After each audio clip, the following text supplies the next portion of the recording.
I'm Marc Weber of the Computer History Museum, and I'm here on April 3rd, 2023, with Donna Dubinsky, a serial entrepreneur in several key areas. And thank you so much for doing this. My pleasure. Happy to be here. So let's start. What's your full name, and when and where were you born? Donna Lee Dubinsky, and I was born July 4th, born on a firecracker, 1955, in Cleveland, Ohio. So tell me a bit about your family, parents, siblings, where you grew up. I grew up in the Midwest, lived in Cleveland maybe the first 10 years or so. Then we moved to Michigan, a small town, Benton Harbor, Michigan. My mom was a homemaker. My dad was a businessman. He was in the aluminum metal business, doing smelting of aluminum at first and then eventually brokering of aluminum. And I have an older brother and a younger sister. And talk about your childhood. What did you like to do? What did you dislike doing? You know, we had a sort of classic 1950s, 60s happy childhood. You know, we're in a suburban area, walked to school, very involved in all kinds of school activities. I think all three of us, me and my siblings, were involved in yearbook.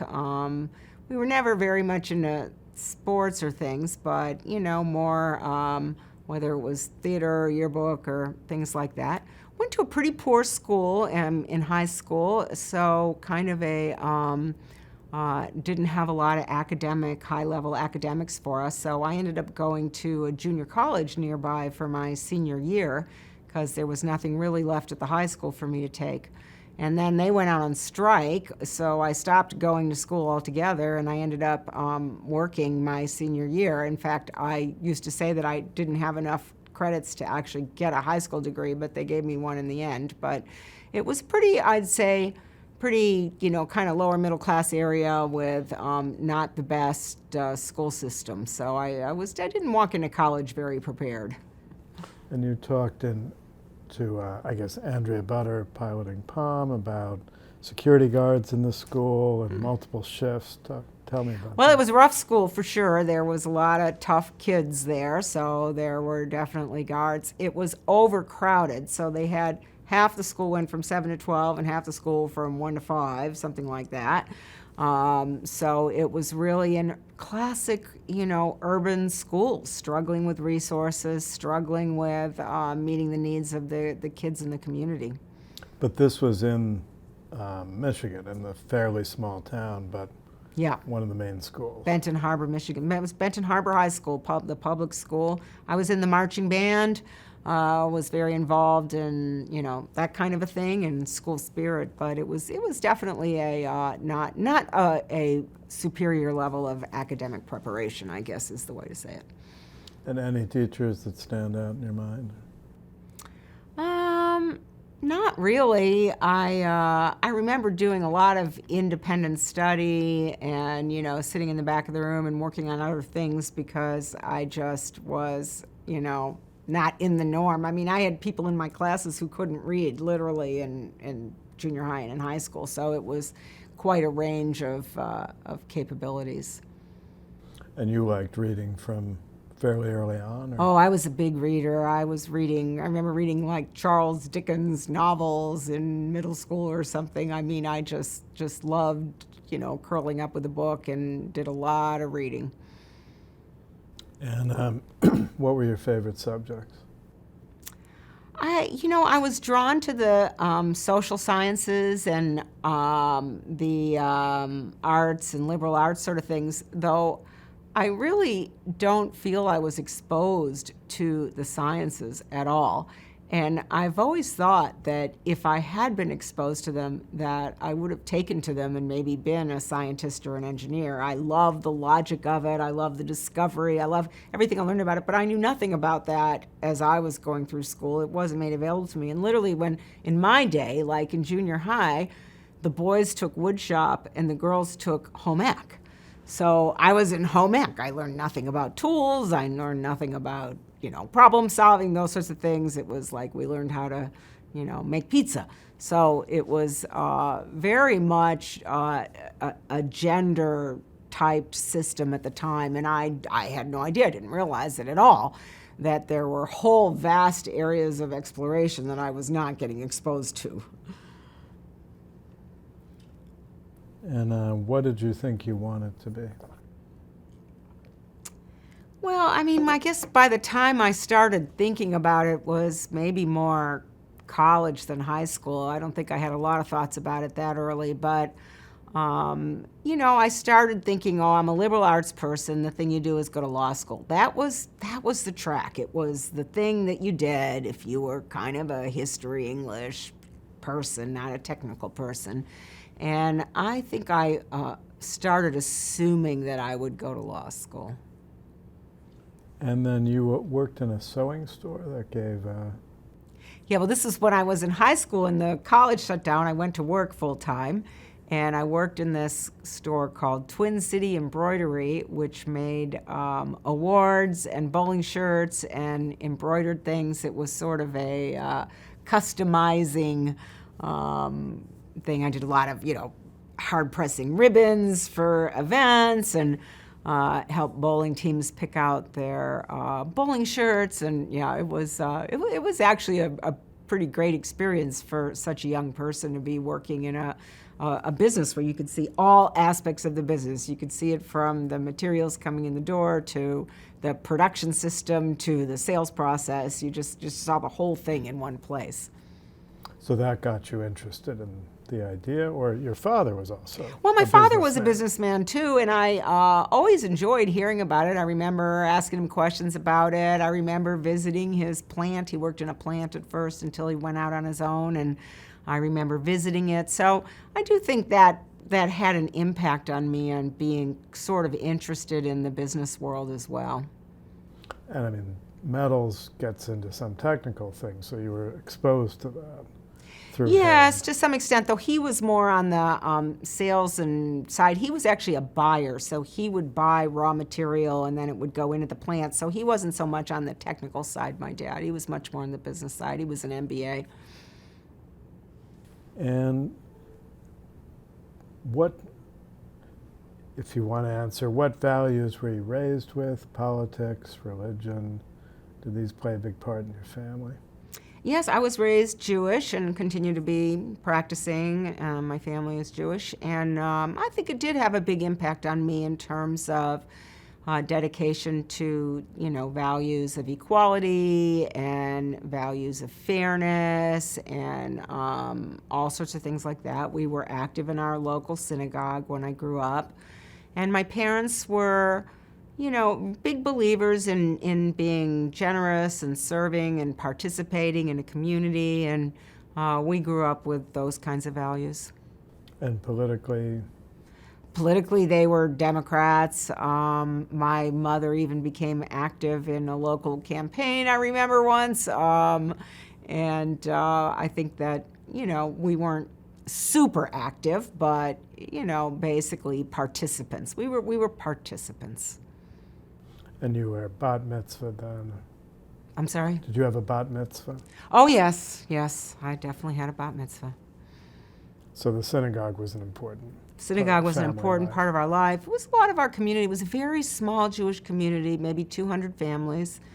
And one incident stands out in my memory is there were actually 2 synagogues in this very small town with only maybe 200 families total. And when I was there, and maybe it was high school or maybe it was after I left, just in college, but they decided to merge, and it was very difficult to merge them because they had very different practices.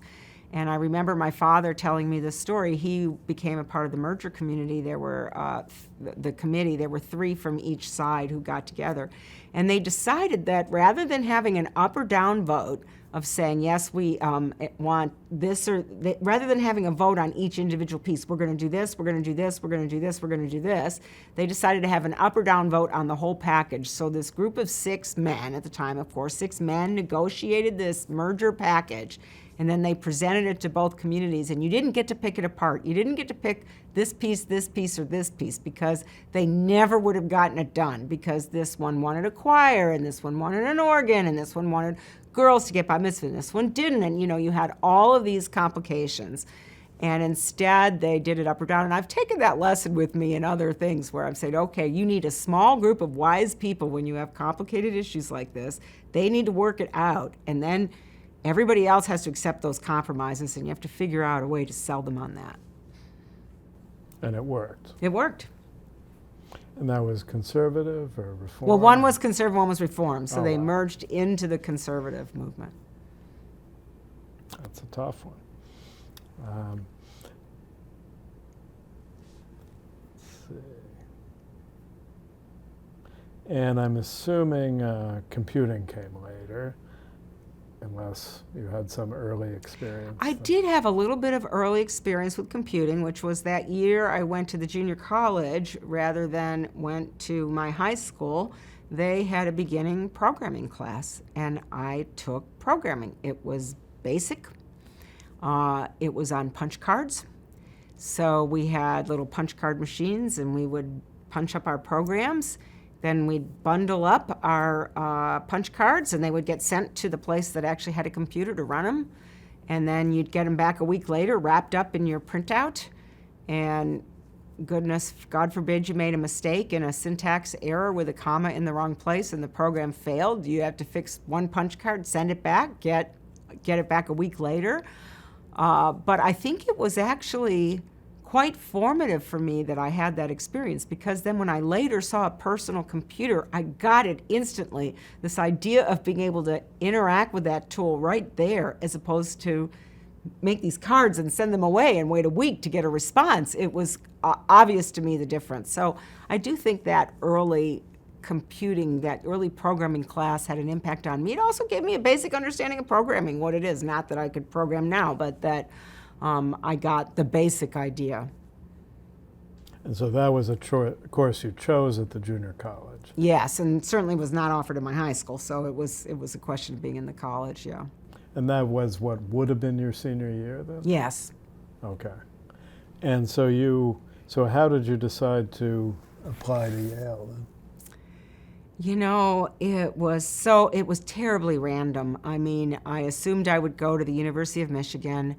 I applied there. I applied to, I think, Washington University in St. Louis because I knew somebody who'd gone there. And I think I saw the movie Love Story, and Harvard was featured prominently in that movie. I should look up the year of that movie. And I remember thinking, they're very stuck up at Harvard. I wouldn't want to go there. But what's next? Yale. I'll apply to Yale. I don't think I knew what city or state it was in, honestly. I just lobbed in an application. I ended up, getting into the other two schools, and then I was waitlisted at Yale, which I had totally forgotten, but my mother took great pains to remind me in my later years when I became successful that I'd actually gotten in off the wait list at Yale.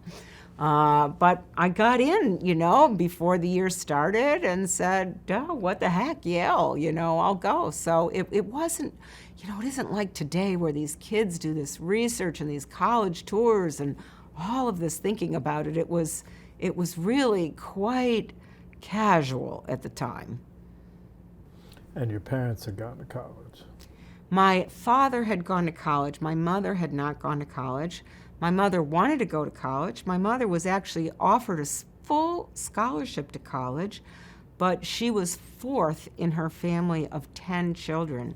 And her parents needed her earnings, and they just said, even with a full scholarship, you can't go. We need you to go to work and help pay the bills around here. So she never got to go to college, and I always think that was such a real disservice to, her. And I think of her as a stand-in for many people who simply don't have access to that, as opposed to lack of ability. I mean, she had tremendous ability, very, very bright woman, and never had the opportunity to go.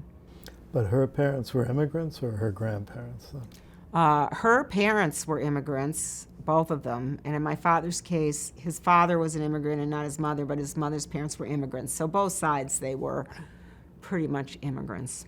So when your mother got the scholarship, this was a family with a lot of kids, and yeah, they were, which city? That was Cleveland, or? No, she grew up in Hartford, Connecticut. Yeah, and so they just said, no, you have to go to work. So she went to work very early. So she worked till she met my dad and, had a family. She was working. So she was happy when you got into college there. Yeah, well, she raised us. There was no doubt that we were all, going to college. That was a given from the start. It was just never a question in our family. But Yale was still a big deal, I assume. Yeah, Yale was a big deal. I think for me, the really moving thing when I got into Yale was my grandfather's reaction, because my grandfather had arrived with nothing at the turn of the century. And he had worked in New Haven. He had sold ads for the Jewish newspaper, and he'd walked through the Yale campus and peering through the Yale gates and looking at the people there. And of course, they were all men at the time. There weren't women in those years. But the idea that a grandchild of his, let alone a granddaughter, would go to Yale was inconceivable to him that could have happened. So it was really amazing to see how moved he was by that. And then tell me about Yale, which piloting Palm says was a tough experience at first. It was a tough experience at first. The first year was so hard. I mean, remember, I came out of a very poor academic preparation in high school, literally no academic preparation. Didn't even really attend much of senior year. And there wasn't much to be offered anyway, even if I'd attended, though the college wasn't bad. The college was pretty good, so it was a shame they had gone on strike. But things like I'd never written a research paper. I had no idea how to go about that. Or things like I'd get to freshman year class of English, basic English literature, and they'd be talking about Beowulf and Shakespeare, and everybody in the class had already read all this stuff and was sort of already speaking about it at a level of capability. I'd never read any of it. I was just about as poorly prepared for Yale as you could possibly be. And these days, kids like me are given opportunities to prepare. They're given a summer course in advance they can come. They're given special tutors. They're given all sorts of resources. None of that existed at the time. It was totally sink or swim. And I remember one other kid went to the Ivy League from my high school. He went to MIT, and he didn't make it. He dropped out the first year, and I could totally understand why. It was such a culture shock. It was really, really hard. And so your grades were...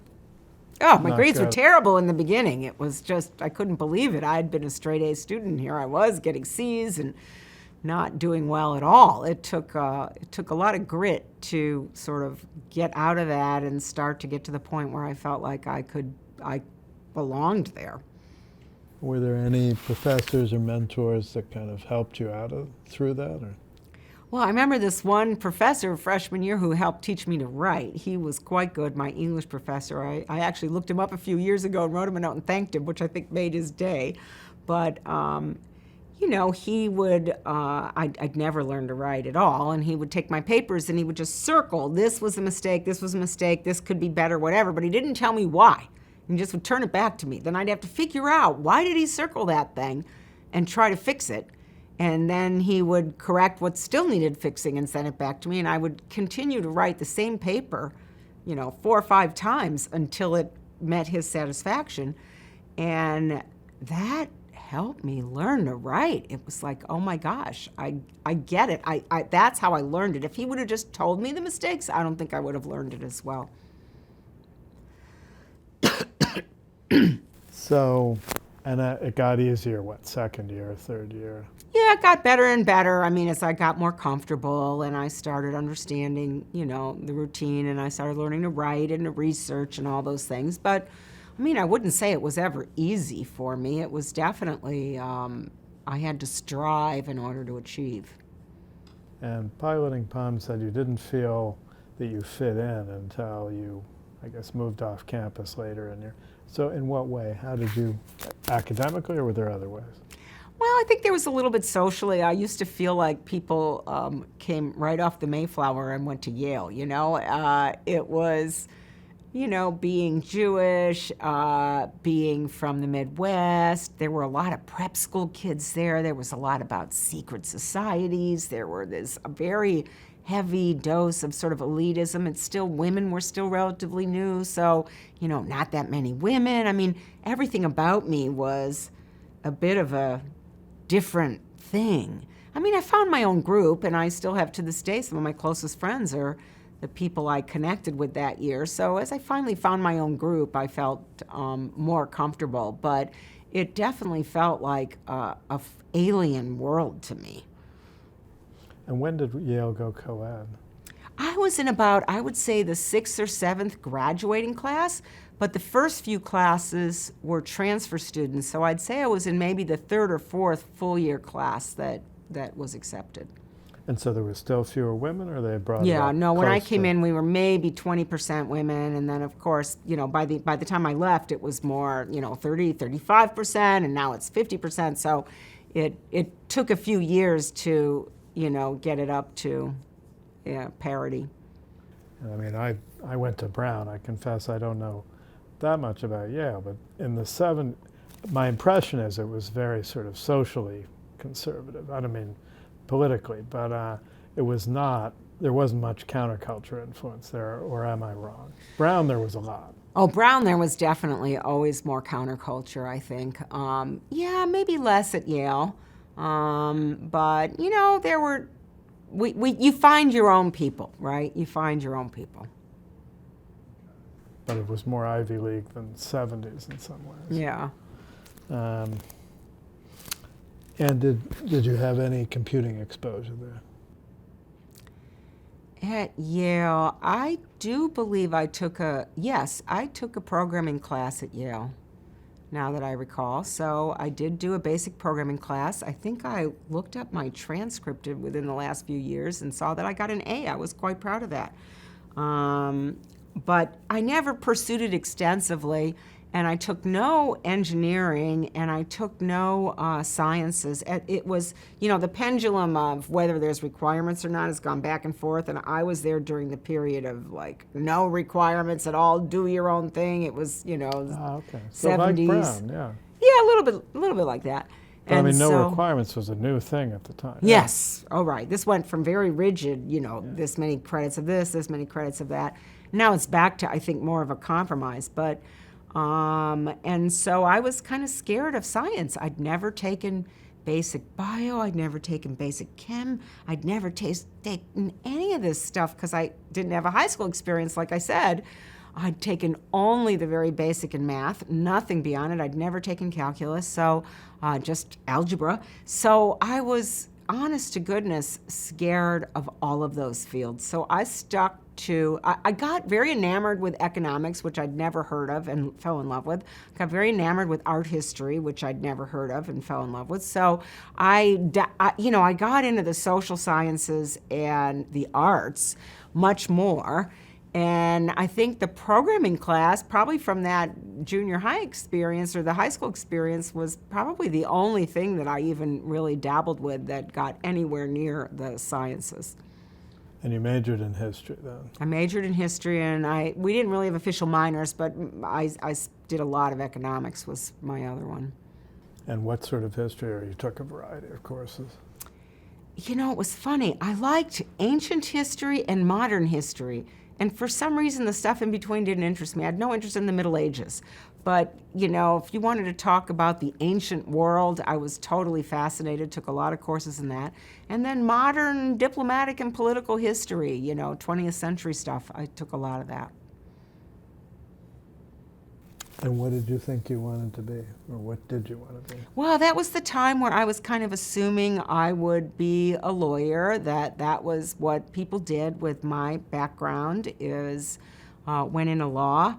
But I really didn't know. And I just decided that I wasn't ready to decide that. And I decided I would just go get a job after college rather than go right to grad school, which a bunch of people did, but I was just not ready. So I just signed up for interviews, and this group, the Philadelphia National Bank, was interviewing, and I had no idea really what banking was or what the job was, didn't know much about it, but I did an interview and I got hired, and I decided I would do that. So I went and became a banker. They had a very good entry-level program that was like an orientation, one of these where you go through sort of different stages with different parts of the bank and you get to know it all. It was almost like almost like vocational training, where you had a year of sort of moving around, and then you got a placement, and then you worked. And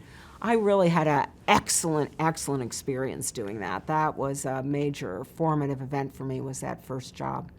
And that was an investment bank then? No, it was a commercial. Oh, okay. Commercial bank. Yeah. And based in Philadelphia.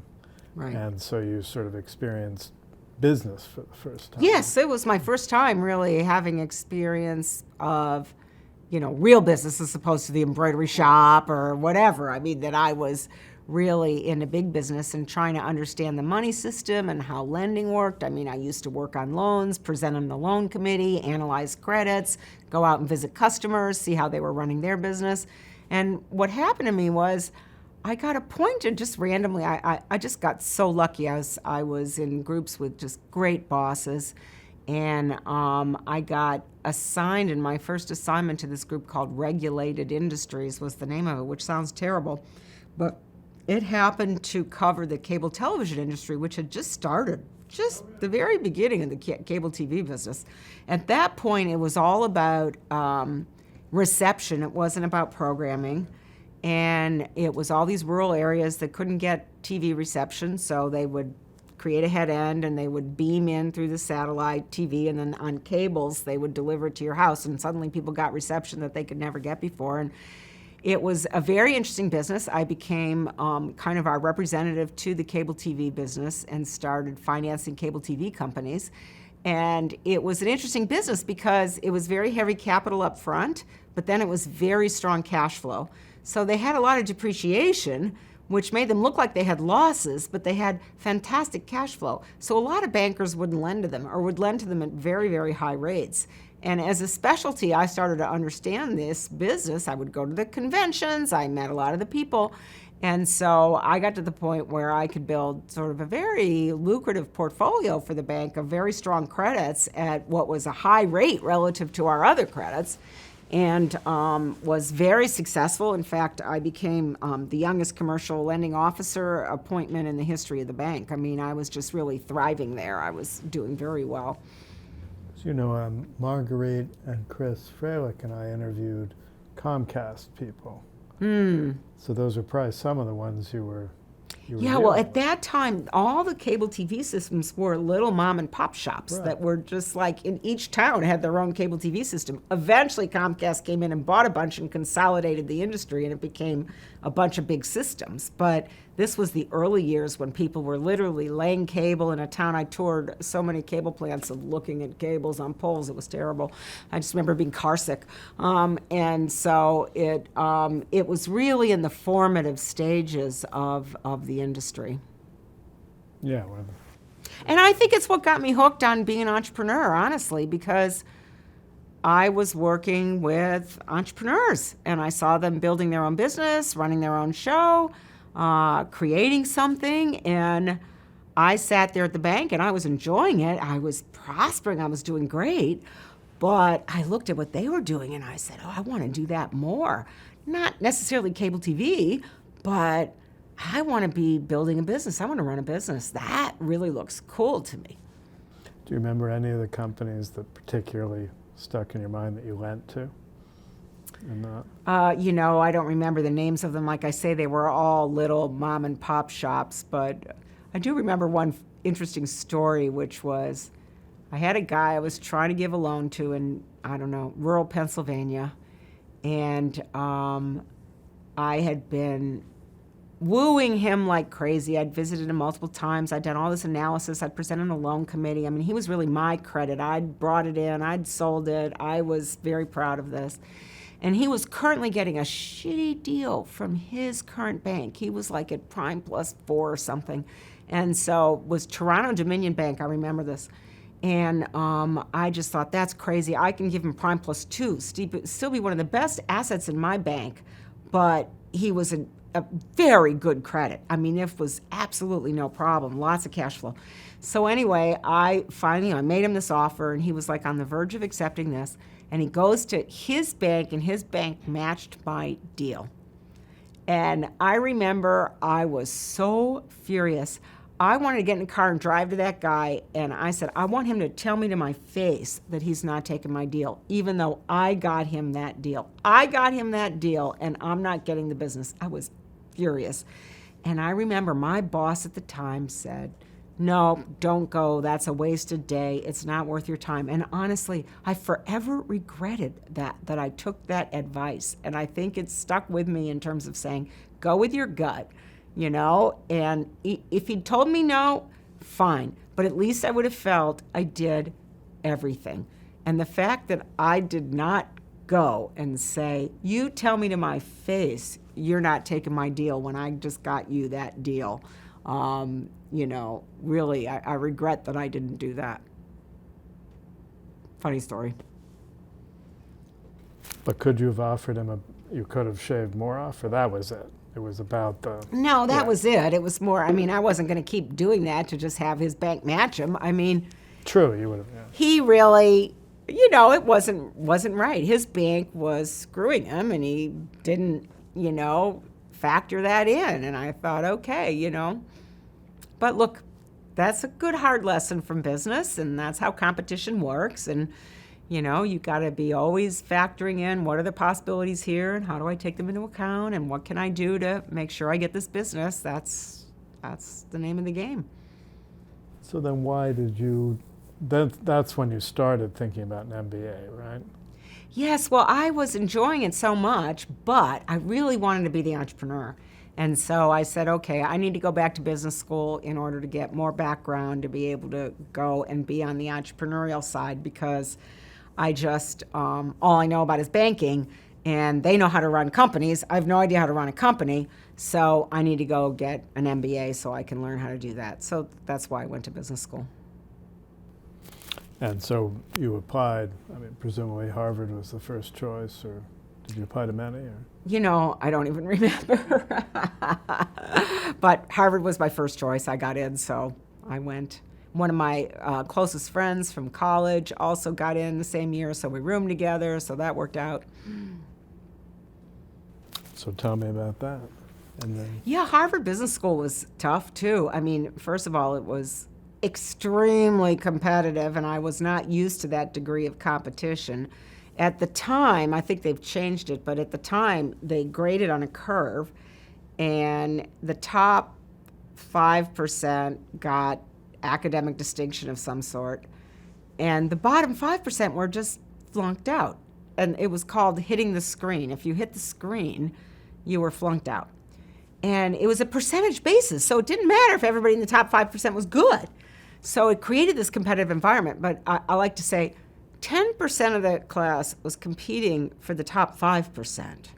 The other 90% was competing to stay out of the bottom 5%. That was me. I just didn't want to hit the screen.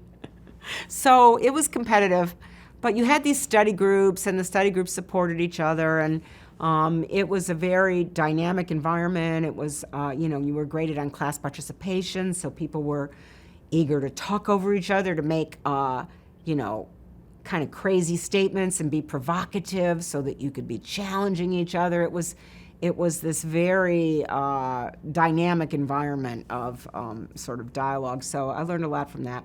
But then the seminal event that happened was in my second year, when I hadn't really decided what I would do next. Dan Bricklin and Bob Frankston came to one of my classes. I took a class about IT, basic class. What is IT? How do you run it? And I'm trying to remember the professor's name because I've told him how much this impacted my life. I'll come up with it. But anyway, they came in and they showed an Apple II. It was the little Sanyo monitor with the 40-column uppercase only display and the little disk drive stacked next to it. And it was running the first version of VisiCalc. And I was totally blown away. I was like sitting there going, oh my God, that's the future. I had done spreadsheets by hand as a banker. Literally, I'd go in a loan committee and show them my forecast, and they'd say, well, what if sales only grow 12% instead of 15%? I would go back to my desk and sit there with a calculator and hand crank every number on the spreadsheet. And I looked at this, and it was boom, done. I'm like, I don't know anything about anything but banking, and that's going to be on every banker's desk instantly. It was obvious to me. And I think it kind of showed for me a skill I have that I figured out early on, which is that I can recognize great ideas. I'm not the big idea person. I'm not going to be the inventor. I'm not going to come up with a new product. But time and time again, I've been able to see things and go, yeah, that's good. That makes sense. That's going to be big. So I saw that and I said, that's going to be big. And I decided right then I wanted to go work in that industry. I had learned in cable TV that one of the reasons I had done so well is that it was growing and nobody knew it. And I could become an expert. I was a 22-year-old fresh out of college, and I was as much of an expert as anybody else. That blew me away.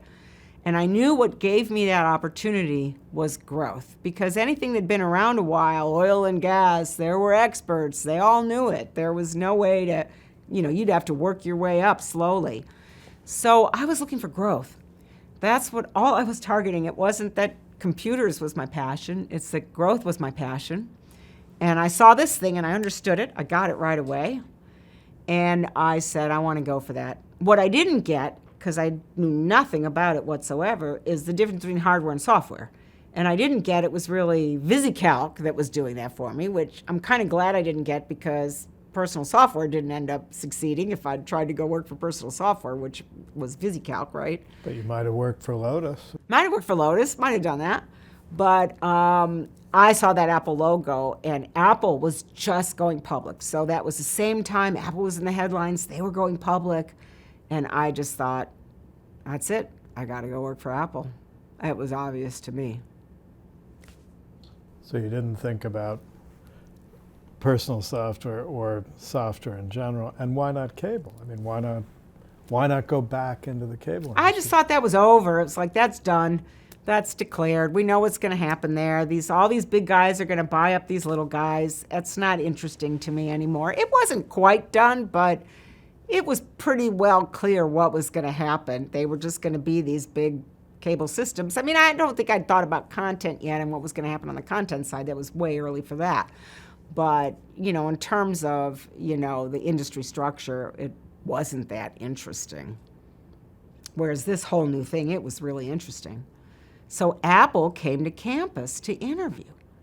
And it was the first time Apple came to the Harvard Business School. They were a young company, of course.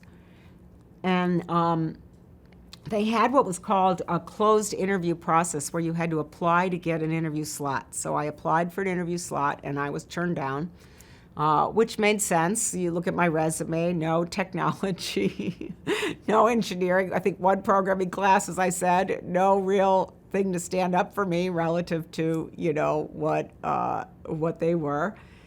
And so I went to the interview cube the day that the interviewer was there. Her name turned out to be Jennifer Bester, which I still remember.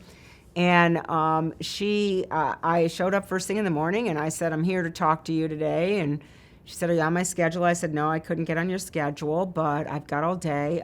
Whenever you have a few minutes, I need to talk to you. And, she kept bringing in other people, and she'd come out, and I'd say, yeah, still here. I was never mean about it or nasty, just, sort of always there. Finally, towards the end of the day, she's like, okay, what is the story? Give me the pitch. And I just said, look, I know I didn't get an interview because I don't have a technical background. This is true. I don't think I should come to Apple to design products or do coding. That's not me. But I was a banker, and I want your product. And you need people who understand your customers too. And what I'm interested in is the customer side, customer service. And I know that I could really help in relating your products to the customer. And that's the pitch I gave. And I got a call back. And I was the only one who ended up getting a job that year in Apple. So I was their first Harvard MBA. So it's not correct then. In Piloting Palm, they say, you didn't get the interview then, and then it was on a separate trip to California that you got. That's not what I recall. Yeah, Okay. I saw a few errors in Piloting Palm when I was reading it, and that was one of them. But no, I got a call back from them. I got a call back from Intel, and I got a call back from Tektronix. So I remember doing a big trip where I visited Intel, Tektronix, and Apple all. And,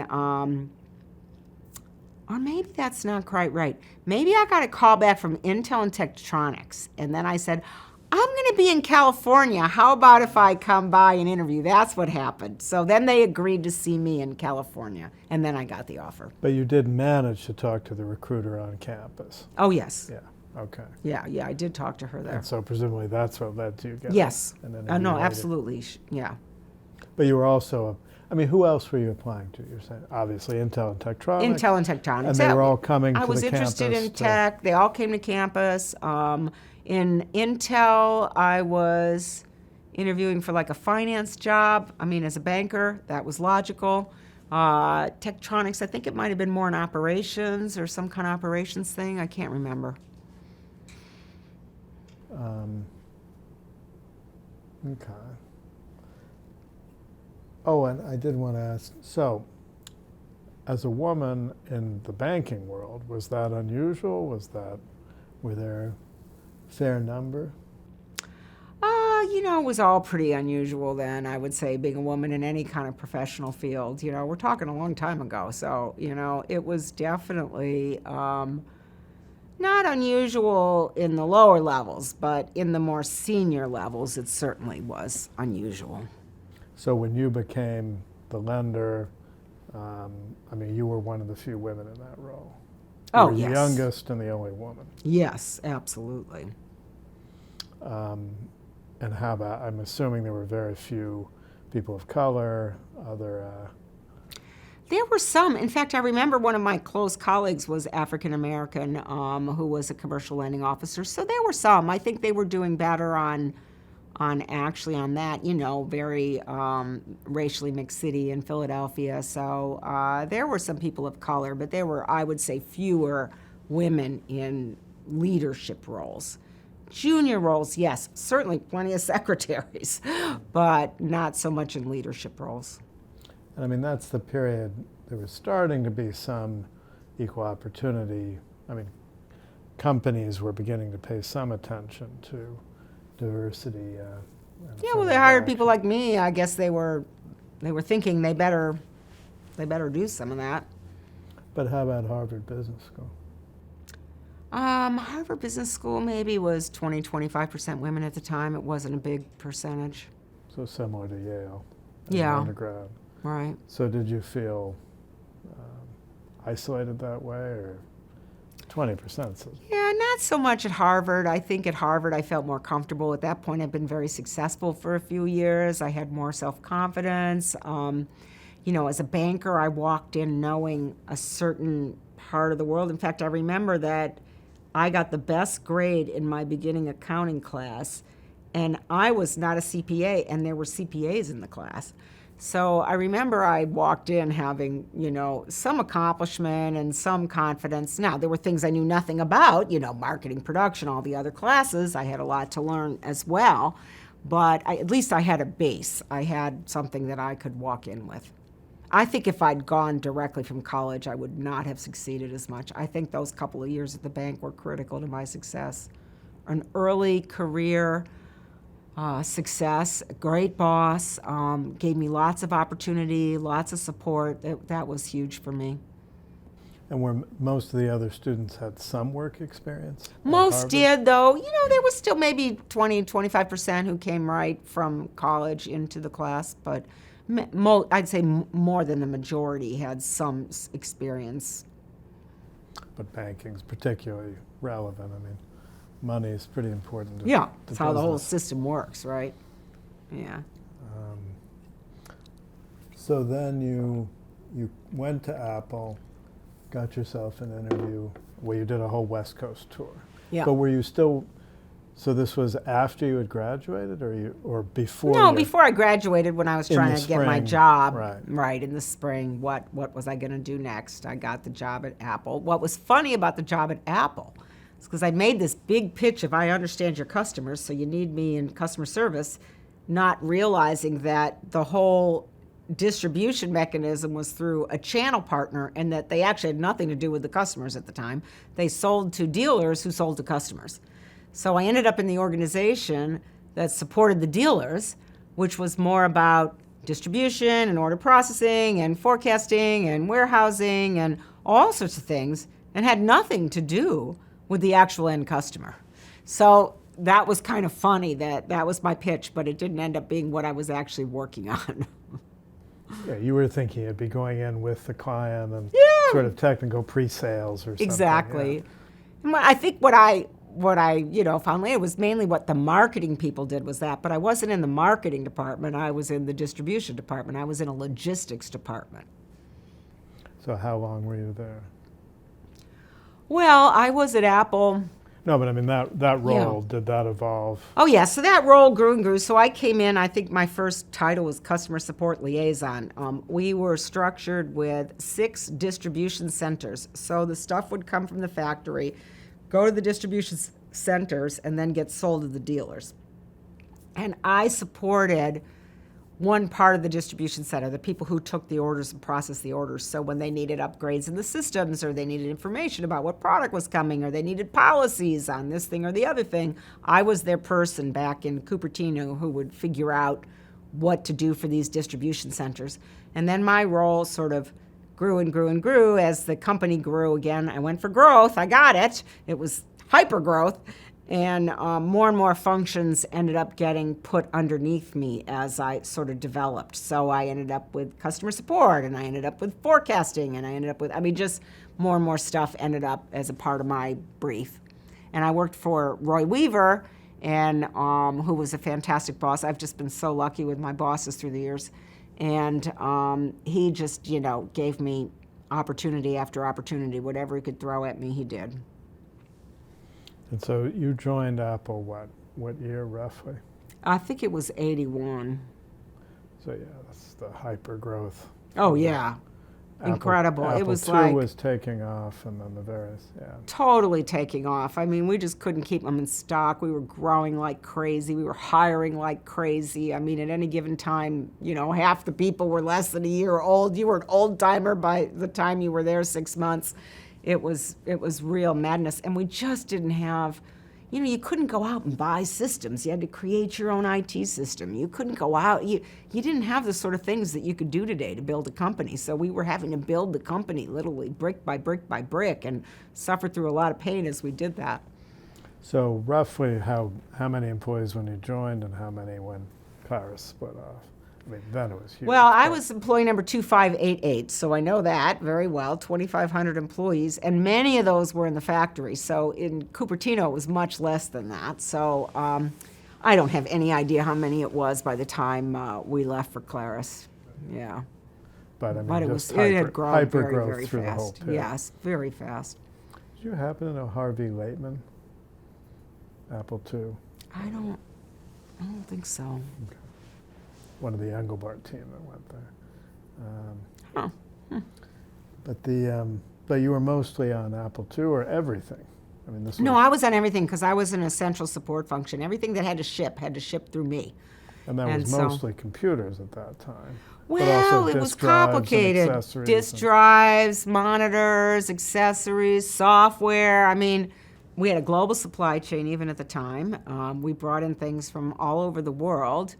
I remember, in fact, this became a famous Harvard Business School case when Steve Jobs decided he wanted to shut down the distribution centers that I was running, and he wanted to ship just in time. He was inspired by just in time from the factory directly to the dealer.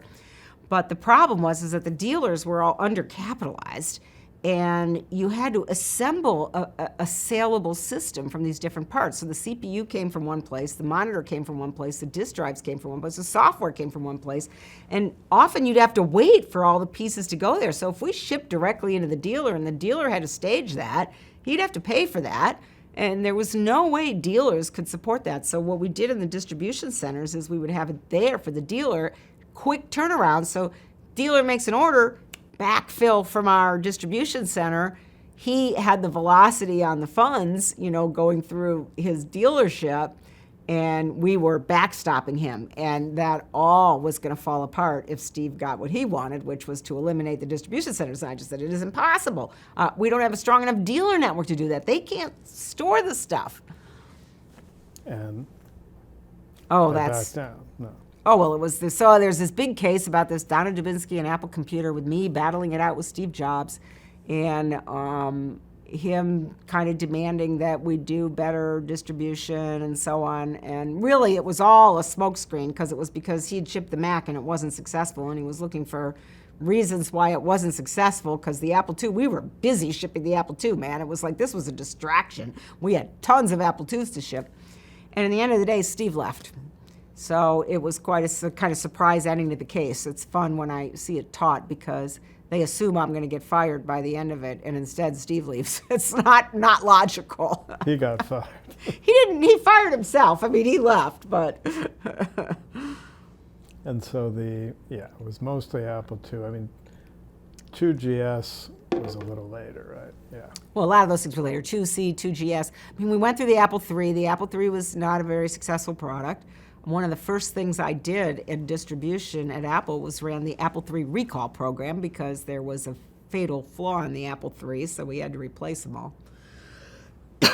And then there was the Lisa, which was not a success, and then there was the Mac, finally. So really, the successful products were the Apple II and the Mac. And did you follow at all the pre-Jobs Mac, the information appliance with Jeff Raskin?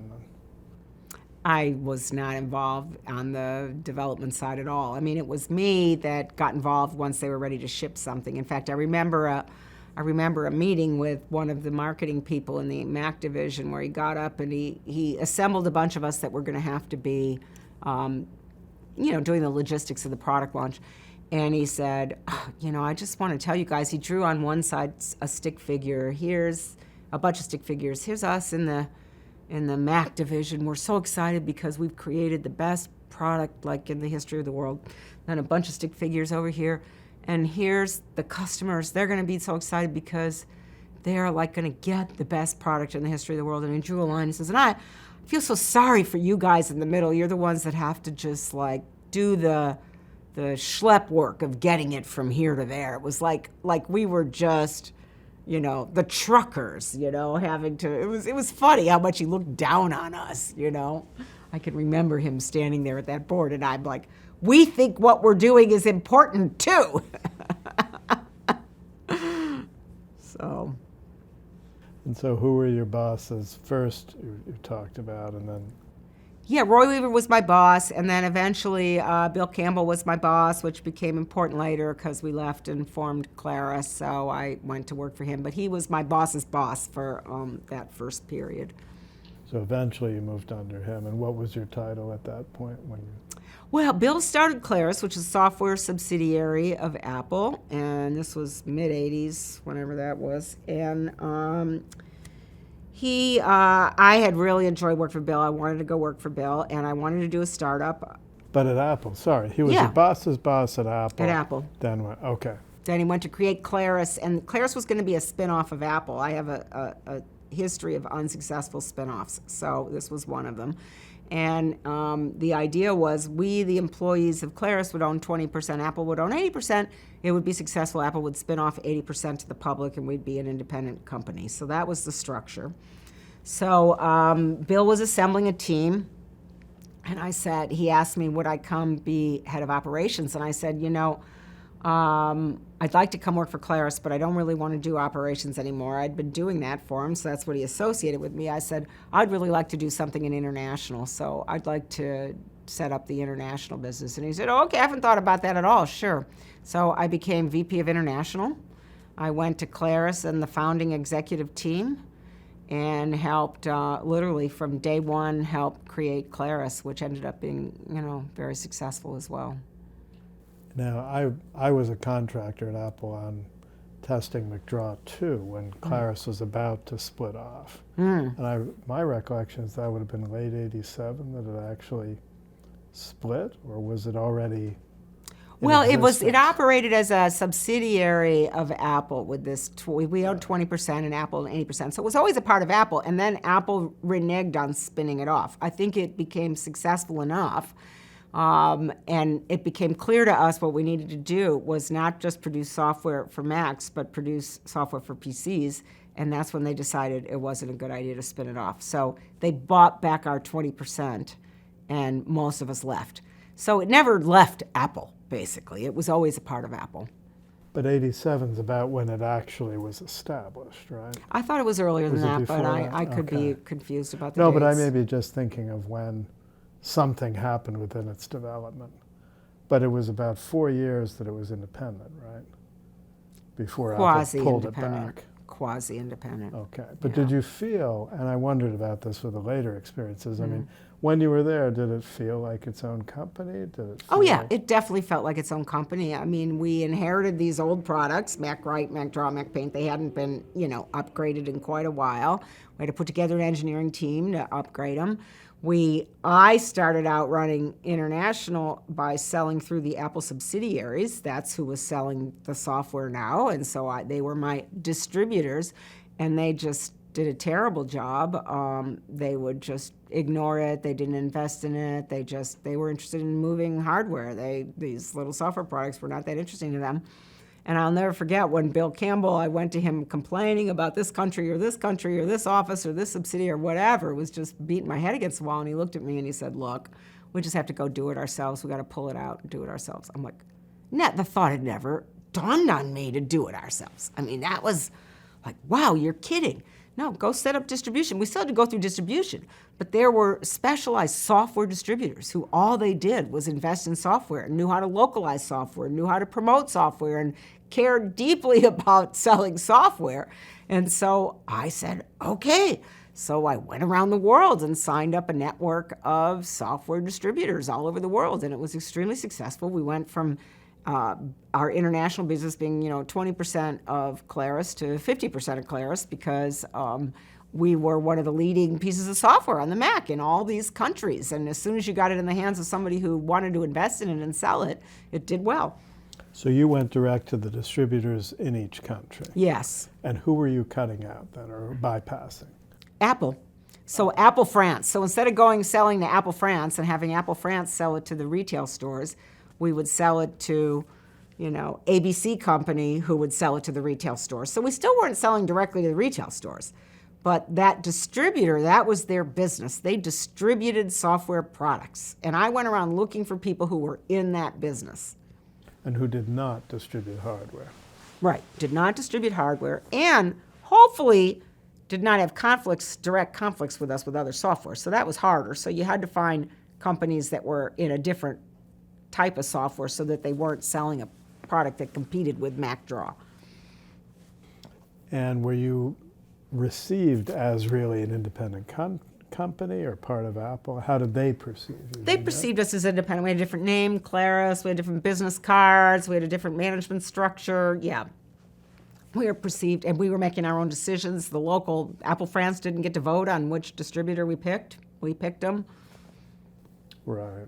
Whereas if you had come from Apple, it would have been a much more direct relationship. So that was an advantage in a way that you were. Oh, yeah, it was a total advantage. And then I would evaluate these distributors.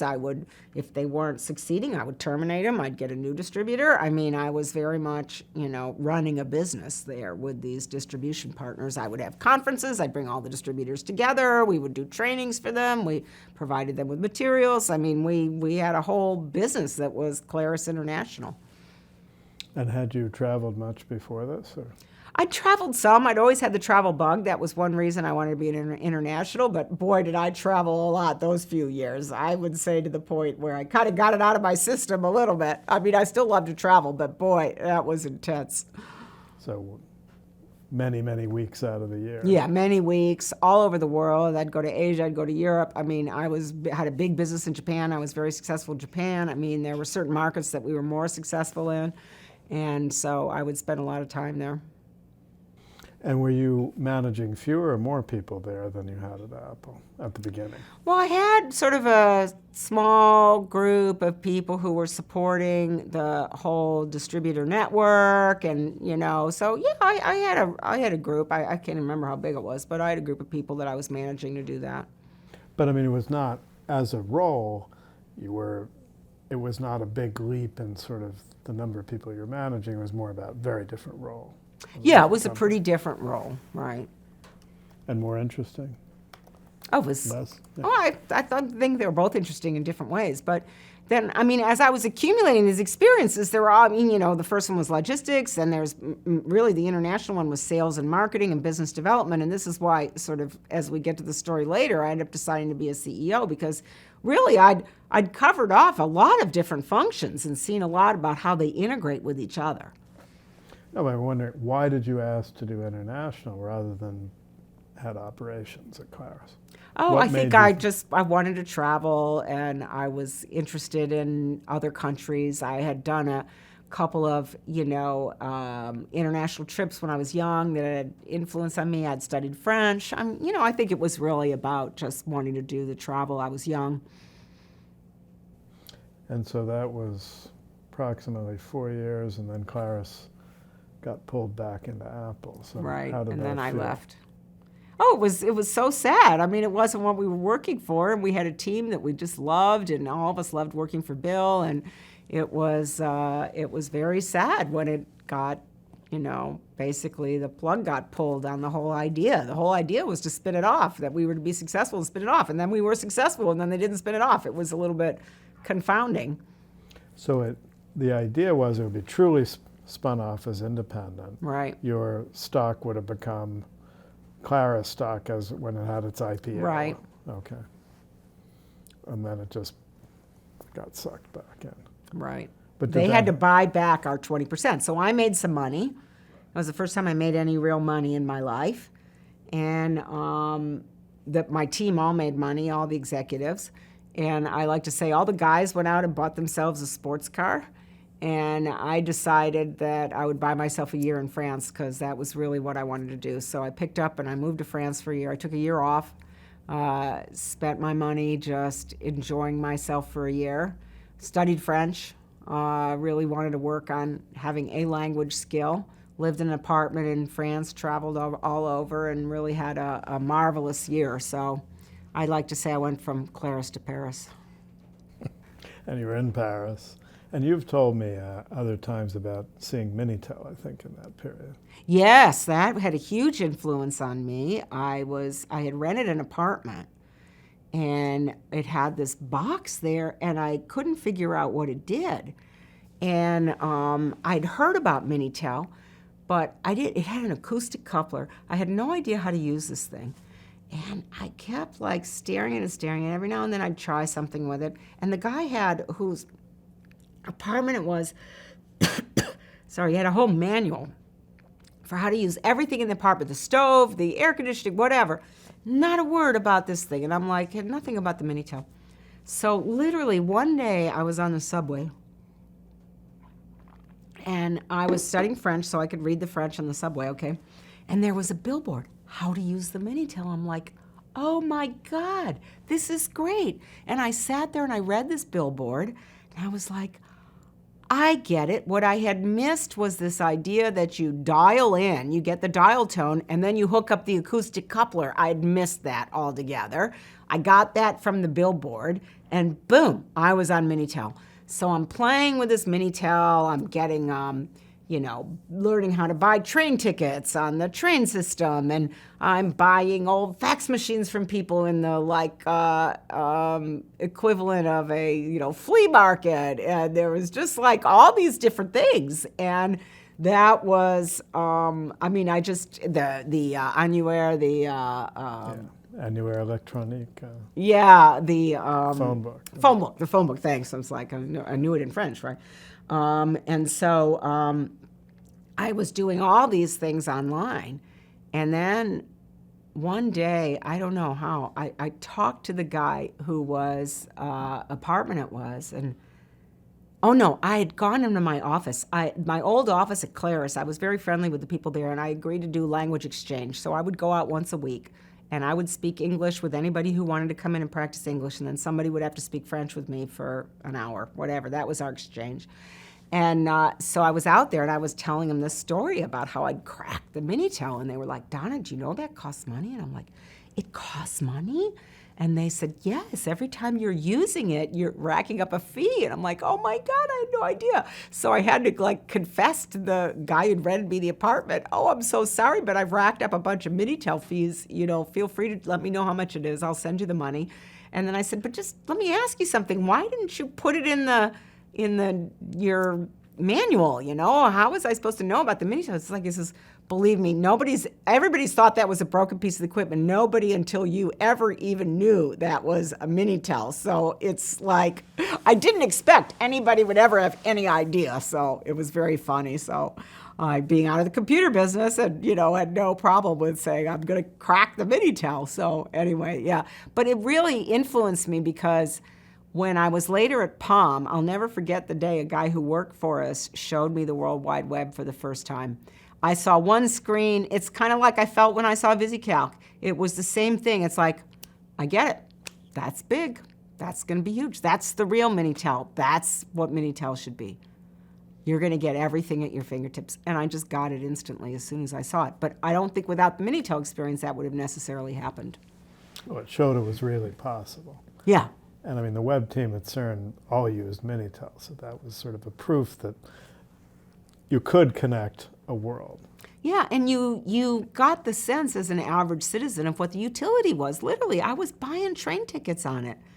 I was selling things. I was buying things. I mean, I was doing all of those things on it. It wasn't just Minitel Rose, the pornographic stuff. There was a lot of utility on it.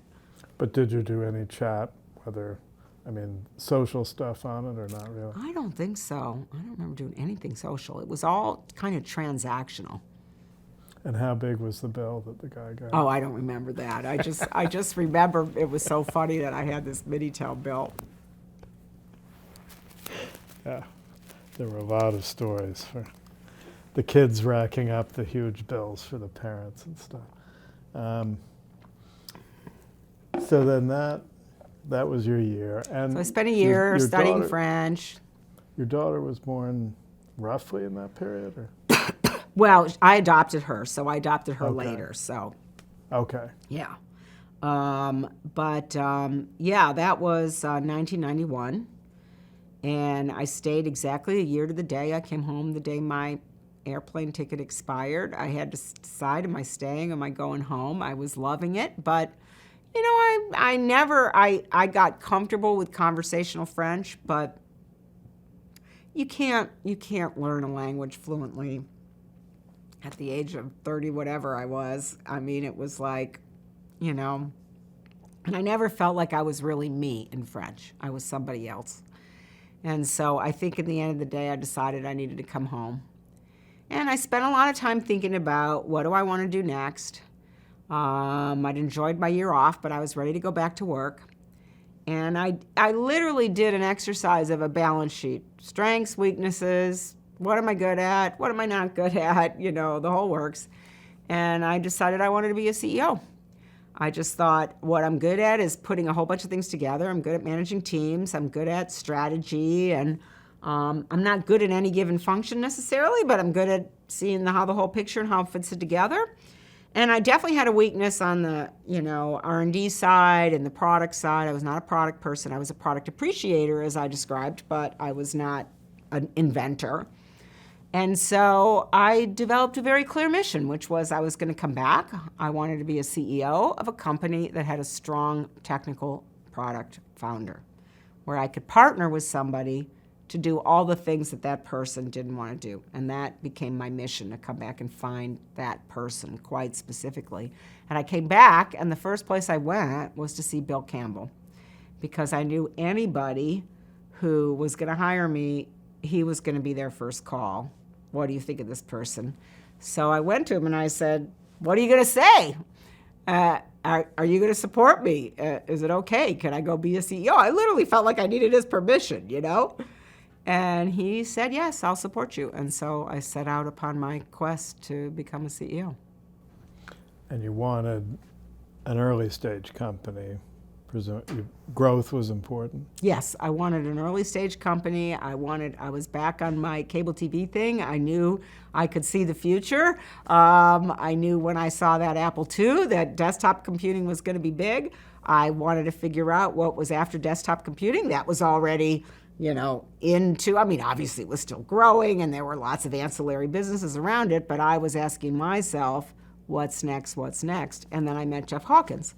And Jeff showed me a Sony Palm Top, and I went, that's what's next. I get it. Though I will say in piloting Palm, it says I met him at Bucks, which is not my memory. My memory is I met him at his house in Redwood City. That's a bit different, yeah. But who else were you talking? Oh, well, first, you had this model of kind of a technologist to work with, but who was your mental, did you have people you were thinking of in the past that were examples? Was there a sort of, when you thought of a technologist, an ideas person? I don't think so. I mean, I had worked with a lot of technologists, and certainly I'd seen a product person like Steve Jobs up close, and I mean, he was a brilliant product person, and I appreciated that. And I just, I didn't have anything specific more than I wanted something, and I wanted something big. I mean, I was getting opportunities like, I remember a firewall company. It's like, whoa. That just doesn't interest me, a firewall. Or I'd get some specific software product would come after me, or some security thing, or I just had trouble with these ideas that I thought were small. And then when I met Jeff, and I'm like, handheld computing, that's next. That's after desktop computing. The next thing is handheld computing. Now at this time, remember, Bill Campbell was running Go. So Bill was running a company that was doing pen computing. And even the name of the operating system was PenPoint. The pen is the point. Pen is the point. And when I met Jeff, he said, the pen is not the point. The pen is an input device. The point is mobility and taking things with you that you can't have otherwise. And he had a whole different view. And Jeff made sense to me. And I knew a lot of the people, obviously, at Go, since I'd worked with them at Claris, and, Bill had brought along a bunch of his people with him, which were brilliant people.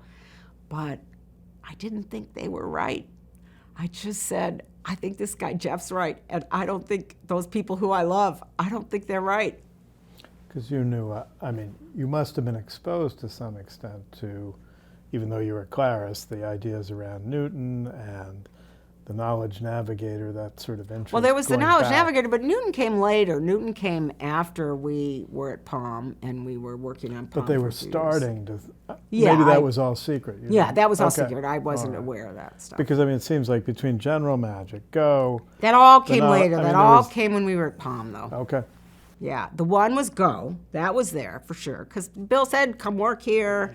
And I was like, I just didn't buy it. I didn't see who would want that thing. I didn't see what the utility was. I couldn't imagine that writing on something was going to be better than typing with a keyboard. That didn't make sense to me. I mean, they were positioning that thing as a broad consumer device. And I just, maybe for specialized apps, it's like what we ended up doing with Symbol, where it was, or your UPS guy that comes. But this idea of a broad consumer device, it just didn't play for me. Yeah, Memento was in the same Yeah. era. Okay, so Jeff, and who did you talk to other, you say the firewall people, but were there any other contenders, or when you met Jeff? Nothing else got me interested. I met Jeff and I just instantly wanted that job. I just was like, oh my God, this is big. This is like seeing VisiCalc. I know the future now. This is what it's going to be. He had the deal already with Casio and Tandy. It wasn't signed, but he had a relationship with them. He had an investment from Tandy. So he had distribution. He had a manufacturing partner. He had GeoWorks on board. He was less than 6 months old, and he already had, I just thought, phew, this is done. How easy. This is easy. So, I'm like, great, get on board with this thing. And I tell the stories in Piling Palm, but, I basically gave him all these references. Here's all these people who work with me. You can talk to people who worked with me, who worked for me, who were my bosses, who were my business partners. Ask anybody about me. Everybody knows me. And I gave him all these references. I said, but I want the same from you, because if you're going to be my business partner, I need to know who you are. And so I made him give me a whole list of references, and I called every single one of them, and I talked to them about who he was and got, a really clear picture of who he was. He's an open book, so it was pretty easy to get to who he was, and he's been the same ever since. And so, that really brought me to saying, yeah, I want to do this. And he picked me, which, it was not clear that the venture investors were going to support that, but, he ended up picking me. And so you talked to people at Grid, I presume, and who were the main people, if you remember, that you talked to about him? There was, I don't remember, the CEO, was he named Alan or something? I'm trying to remember. I don't know, do you know the people? But Grid, I used to know. At Grid, yeah. I don't remember. Because that was his main. Yeah, Grid was his main thing, right. So you've just met Jeff. It seems like he's got the whole thing in the bag. All right, it's easy. It's going to be a cakewalk. What happens next? It wasn't a cakewalk. It was really hard. It was several very, very hard, painful years. So the first product we worked on was he had this deal to make this product. It ended up being called the Zoomer, and we were doing the main software, application software for it. GeoWorks was doing the operating system. Casio was building it, and it was just a painful process, man. It was just a lot of people around the table negotiating every single feature. Casio had a whole bunch of weirdness of the things they needed in it. Radio Shack had weird things they had to have in it. We had lots of tension with GeoWorks. There were lots of contractual issues, lots of technical issues. It was really extremely painful every step of the way. It's the bottom line. And what happened? It was a failure. We shipped this product, and I don't know, I remember at the time, Piling Palm said differently, but I remember the time like selling 10,000 units, of which I think 9,000 are still in the channel. So I think, we didn't hardly sell any. It was slow, it was expensive, it wasn't really that useful. And we immediately figured out what we learned from it and how to do a better version. We started working on Zoomer 2, assuming everybody would work on Zoomer 2. And I actually have a very clear memory, this wasn't in the book, I have a very clear memory about how I was driving to GeoWorks in Berkeley for a meeting about Zoomer 2, and being on the bridge going there, and the CEO of GeoWorks calling and telling me they decided to pull out and that there was going to be no Zoomer 2. And I just was like, what? That was our business, was to do Zoomer 2. We'd done this little connectivity software and a few things, and we just, we just were really nowhere. We had this failed product. We didn't get the opportunity to do a better version of it and use what we'd learned. And the story goes, we went to see Bruce Dunleavy, our investor at the time, and he said to Jeff, well, knowing everything you know now, what would you build? If you had a clean sheet of paper, what would you build? And he went back and designed the Palm Pilot that night. And he came back with it the next day and said, this is what I would build. And we were just like, how are we ever going to do that? We were 28 people and had a couple $1 million in the bank of cash left over. That was it. How were we going to build a new piece of hardware, a new OS, new application software, connectivity software? We had an enormous amount of stuff that we had to do with only 28 people. It was like impossible. But that's what we set out to do.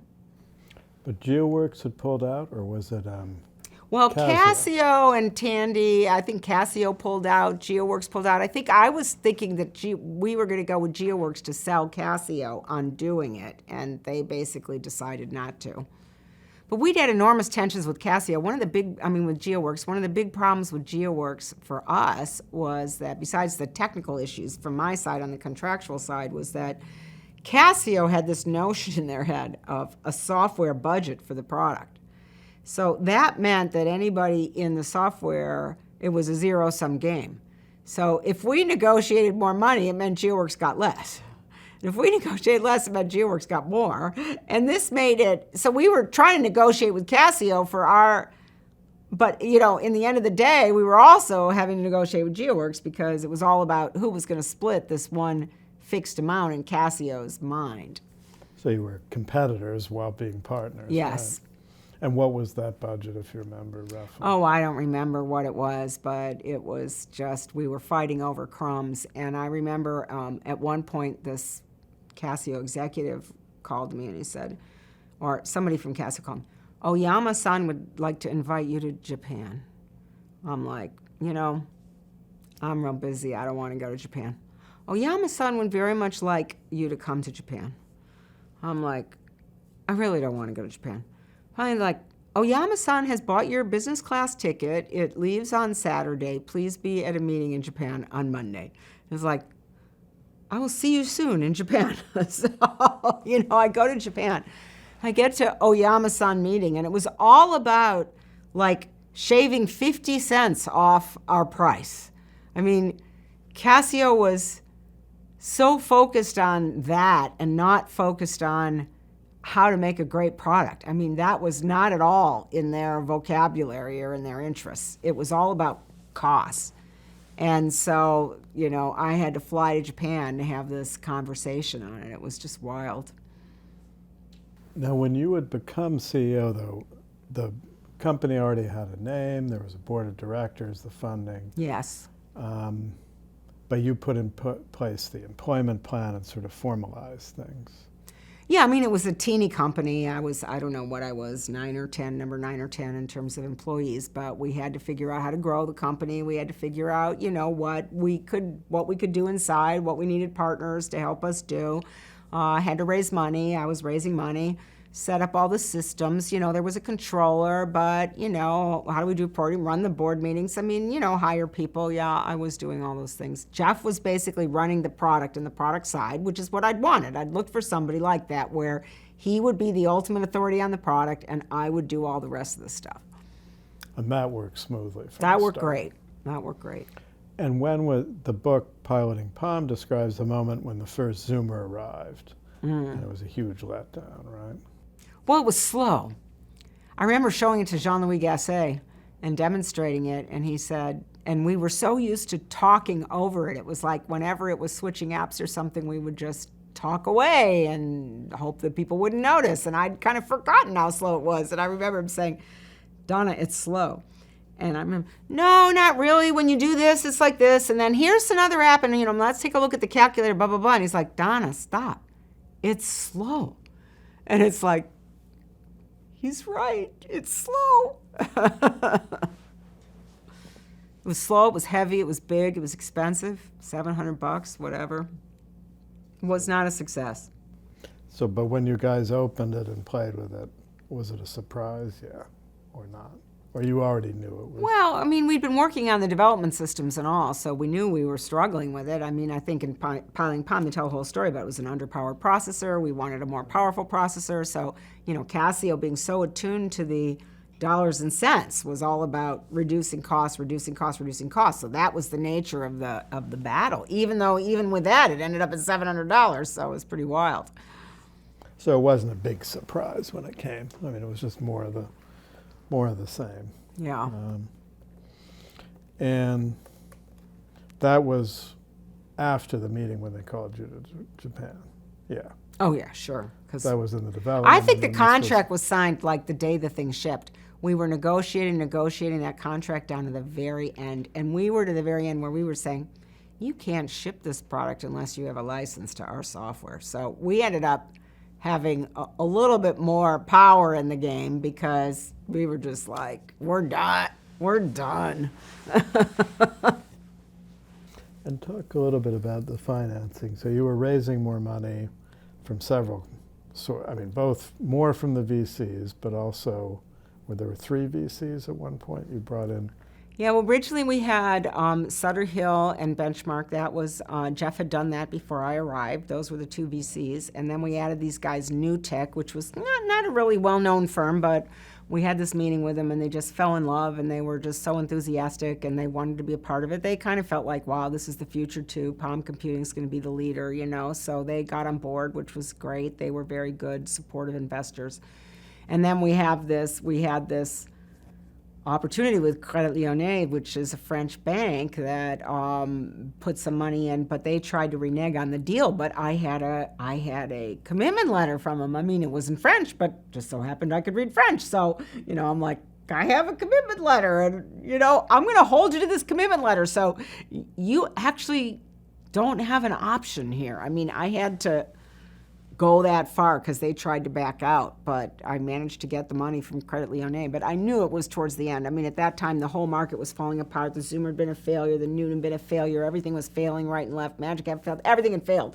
And here we were saying, oh, no, but now we got it right. We got it right this time. The Palm Pilot, that's the answer. Right, because that was after, yeah. I mean, the whole thing fell apart when,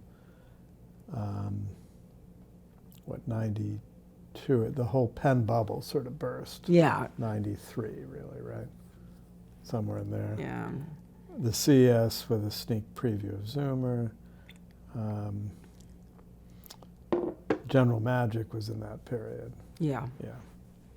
So the Credit Lyonnais was after, when you were trying to go with Touchdown as its own. Yeah, Right. I think so. I don't remember the exact Okay. timing, Mark.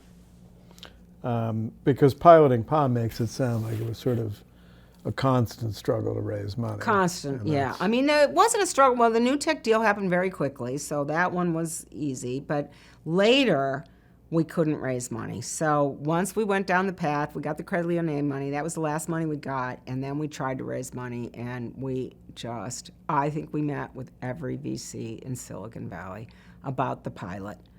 And nobody would fund it. It was like they were onto the internet. Mosaic had happened. Everybody was doing internet deals. Nobody wanted to go do a piece of hardware. They'd watched $1 billion between us and Go and Newton and, EO and, you name it, $1 billion. I've added it up. And we were walking in and saying, fund a new hardware device. Nobody was having it. It was just zero appetite at that stage. And if you were in their shoes, would you have funded it? I doubt it. I mean, though you could see this was different. And certain people would look at it and get excited by it, but they had to convince their partners, and it just, they go with the herd a bit, the venture community, they do what's hot. And by this time, Go had already... Oh, yeah, I think Right. everything at that point was in the tank. Bill And Campbell we had were moved. stealth. Nobody knew we were working on this. Everybody kind of wondered what the hell we were doing because everything had kind of blown up. But we were carrying on, but they just didn't know that we had a new design under development. Right, there was a story, you were valued fairly high based on the secret project, right? Yes. But you couldn't talk about why you were valued. Well, your valuations weren't public, so nobody knew that. So, And what, by the way, piloting Palm talks about the market meter. yeah. Tell me about that. Oh, they had just made this funny. It was like this circle, and it was divided into two. And on one side it said "Mother of all markets," and the other side it said "A pipe dream driven by greed." One was an Andy Grove quote, and I can't remember who the other quote was. Anyway, and there was a spinning arrow on a little spinner thing, and we would just move it to whatever the day's news was, whether it was a bad day and it was, pipe dream driven by green, or it was a good day and it was Mother of all markets. So it was just funny. It was in our kitchen at Palm, I think. In Los Altos. Yeah. Yeah, and talk about some of the key people early on. The key people, well, Ed, of course, was the most key of the key people. He joined us, I don't know, maybe a year later, but he came in to do marketing and really became our third partner and, a significant part of the company and how we created the company. So he was really critical. But yeah, I was rereading Piloting Palm and all these names of people. It's like, oh, I forgot about that person. I forgot about that person. But we had a very, talented technical team. And we had sort of 2 director level people, Joel Jewett and Kate Permel, who were both very talented. And so, yeah, we had a great team and we had a great culture and we all really liked the team and liked working with each other. And fair number of women. Yeah, a reasonable number of women. I mean, Kate was pretty senior, so that was great. And Andrea joined us. She was pretty senior in marketing. And so, yeah. Yeah, it sounds like very close knit. Oh, and talk about, so graffiti started on the Zoomer, and some of this you covered in when you interviewed Jeff. Oh, I did? Okay. Yeah, I didn't go back and reread that one. It's like only so much of this I could do. Yeah, no, but that was on the Zoomer, right? And you carried that over as well as the Palm Connect. Well, we started doing this add-on software. So we did add-on software, the Connect software for all the other devices to try to connect them to PC because we could see people really wanted to do that. And then we did this when Newton was such a failure with his handwriting recognition. Jeff came up with this alternate way to do handwriting recognition. And we started developing that for different devices. We had was it Joe Cipher or Rob Haitani? I can't remember, maybe it was Rob who named it handwriting recognition that doesn't suck. That was his name of the thing. And I guess Kate named it graffiti, but yeah, it was a very interesting idea of you learn to type, so you're going to learn to write this thing, and if you learn to write it, you'll get results exactly that you expect, and it's a lot having to do with expectations. You just don't want these surprises and things happening that you don't know why they happen. You want to know, oh, I didn't draw it exactly right, therefore I can improve it, I can make it right. Gives control back to the user. Which is counterintuitive because you think people don't want to learn anything. Exactly. But in fact, they will. They will. They will learn things if it benefits them, and this benefited them. And people got quite good at graffiti. They would just work away, and do great graffiti. I still think it was better data entry than I struggle with my little iPhone today to enter data and wish I had graffiti because I know I would be able to enter it much better. We still don't have great text entry. Well, no. I mean, either graffiti or the BlackBerry type keyboard is much better, or the later Trio. But you had that working on the Zoomer, but without, I mean, the later Palms had the separate area to enter the text. On the Zoomer, it was just somewhere on the screen. Yeah, I don't even remember how we did it on the Zoomer. But it worked we never fairly sold well. enough Zoomers, so you couldn't even sell it to anybody who bought a Zoomer, so there was nobody who bought a Zoomer. Okay. But I mean, those are the two things that traveled. Yeah, from I mean, I Zoomer think to it was Palm. more we were going to say, okay, if the Newton becomes big, if Apple's successful with all these millions of dollars they're putting in, we could sell this as an add-on for the Newton. Right, that was part of the model that you would sell to whoever were the successful companies. Right. But that was the idea of being the add-on software company for handheld computers. But since there were no other There weren't any successful handheld computers, so it was very hard to be in the add-on software business.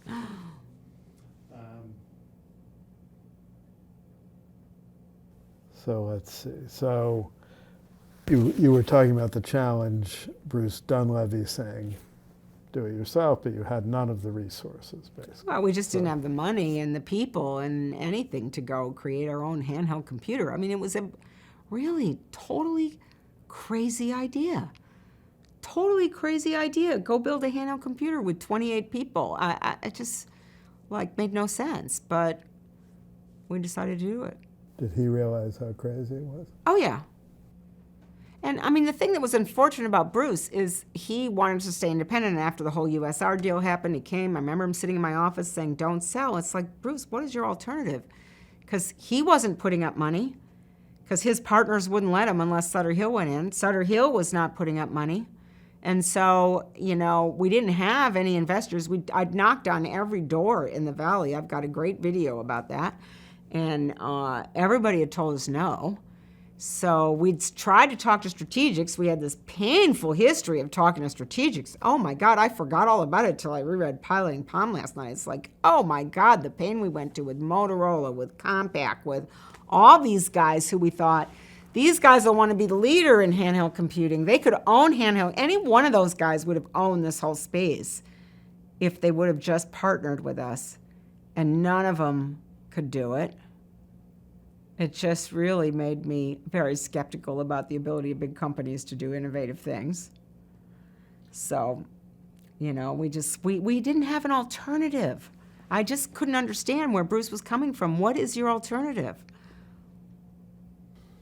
And Motorola, you went fairly far, right? We went very far in all of them. We were far in Compaq. We were far in Motorola. And Compaq, I'll never forget, Compaq was totally doable, but then they just started changing the deal. Finally, I went to the BD person who we'd started with. We'd been talking sort of in the division, this other guy, and I said, I really want to have a call. I want to talk about where we are. We're just stuck. And he refused to take my call. I couldn't believe it. It was like, that guy's responsible. I'm not going to undermine him. It's like, well, but sometimes you need to hear what's going on. And they lost the deal because of it. And Scion? Scion, I'd totally forgotten we had any experience with Scion at all, but I think we did try with them for a while I think we were trying to do connectivity software for them. Because later what they did with Symbian is sort of, well, I guess, but you were, in some ways, though, you were offering a replacement for what they were doing, right? That's what I couldn't quite. A lot of those devices, they started out as integrated hardware-software devices, RIM, Symbian, even Casio's little organizers and stuff, and then they decided they wanted to try to make them into platforms, but they weren't designed as platforms, so they had to try to figure out a way to evolve them into a platform. When we started the Palm Pilot, we designed it as a platform day one, an OS, with APIs, with an ability to create an SDK and all those things. But those guys were always having to deal with very difficult constraints from their history of really being a device rather than a platform. Yeah, because you introduced me to the Scion people for the mobile exhibit. Oh, okay. But they were great. I liked the Scion people. They had one of the nicer pieces of hardware too. They'd done a nice job on that. But they didn't have a platform, and then they tried to get to be a platform, and then, I don't know, it just was like, it was all very challenging. And Ericsson you spoke with as well, right?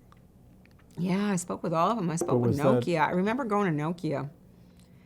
That was later. That was with the Trio. That was a Handspring. Okay, remind me, come back and ask me about Nokia later.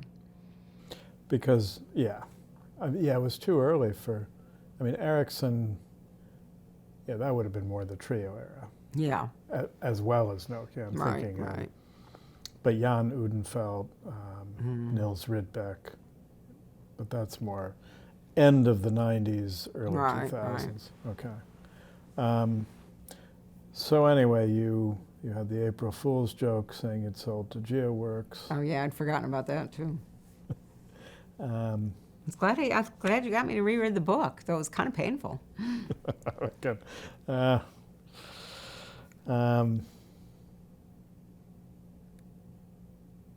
And then talk about what led, going back a little bit, but the whole idea of accessory, not a substitute, that came from noticing nearly half of the Zoomer owners had a PC,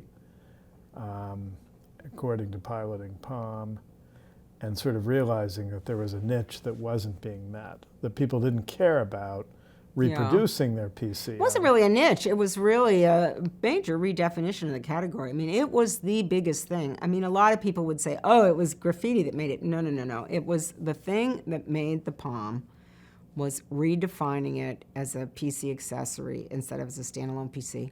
Because all of a sudden things like, we'd spent in Zoomer a huge amount of time putting in printer drivers. We had to support every printer driver. That takes engineers, that takes ROM space, that takes QA. The amount of QA that goes into debugging printer drivers is like off the charts. All of these things add up to cost and money. And so you say, if you sync well with your PC, just print it from your PC. Why print from a device? Now it's like, you think, if I said to you, you can't print from your iPhone, you'd be like, well, yeah, duh, I don't need to print from my iPhone. But it's like at the time, it was a little computer. You had to print from it. So all that functionality, everything. It needed spreadsheets, it needed this, it needed that. And all that burden was not making it more attractive to people, but it was making it more expensive, slower, more costly, all that stuff. So the big redefinition of designing it around synchronization, letting the PC do the things the PC does, and having this little guy be a window to your PC and a window to your data that you could decouple and take with you wherever you went, that was the big idea. It meant it had to be designed around synchronization. That was front and center, and that it totally changed every design parameter of the device. It was a totally different prospect. But when Bruce Dunleavy asked Jeff, what would you do, that was already crystallized in his mind. That was what he came up with. It was, I don't know how crystallized it was at that point, but he came up the next day and basically said, that's what we need to do. But it's not something you guys had all talked about? Or No, that was was Jeff. That was Jeff. So that was a real moment of redefinition? Yes. Okay.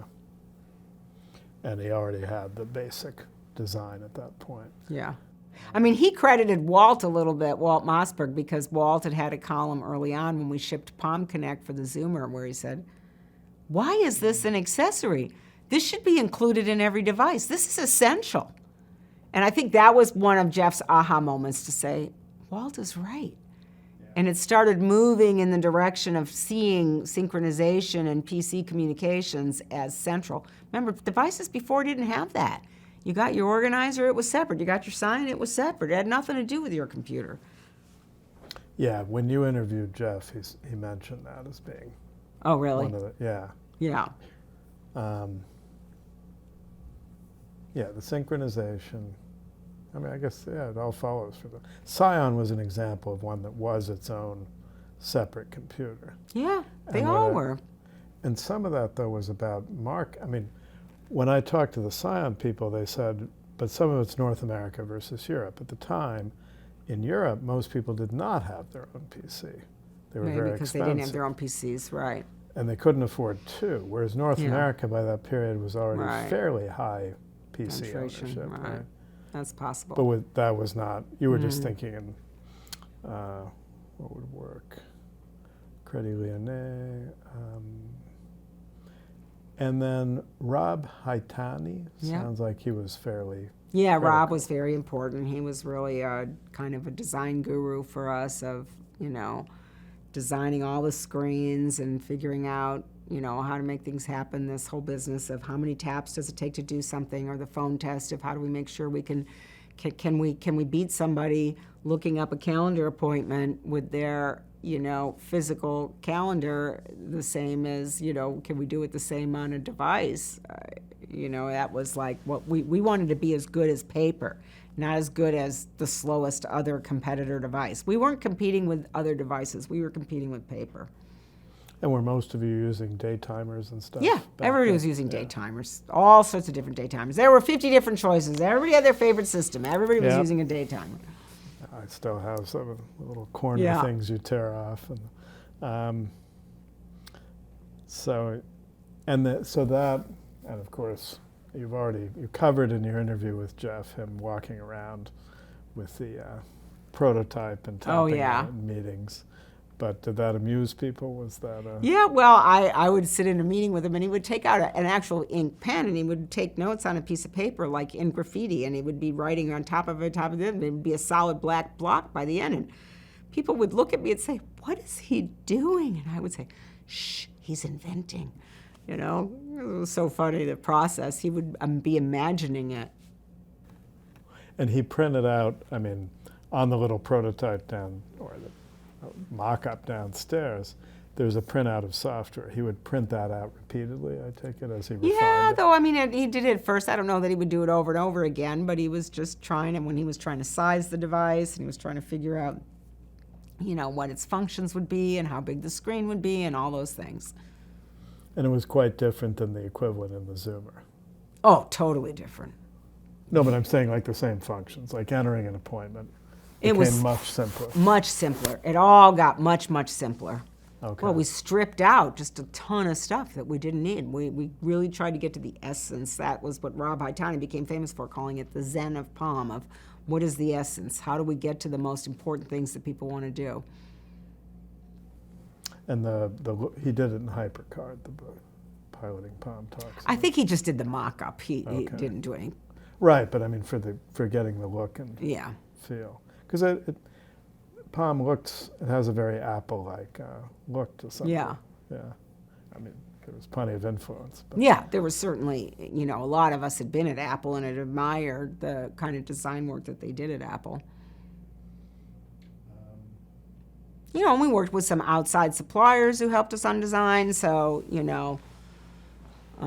both the hardware and the software design. And the whole sync software, which was so key, was an outsourced partner that wrote that for us. We paid them, but they wrote it.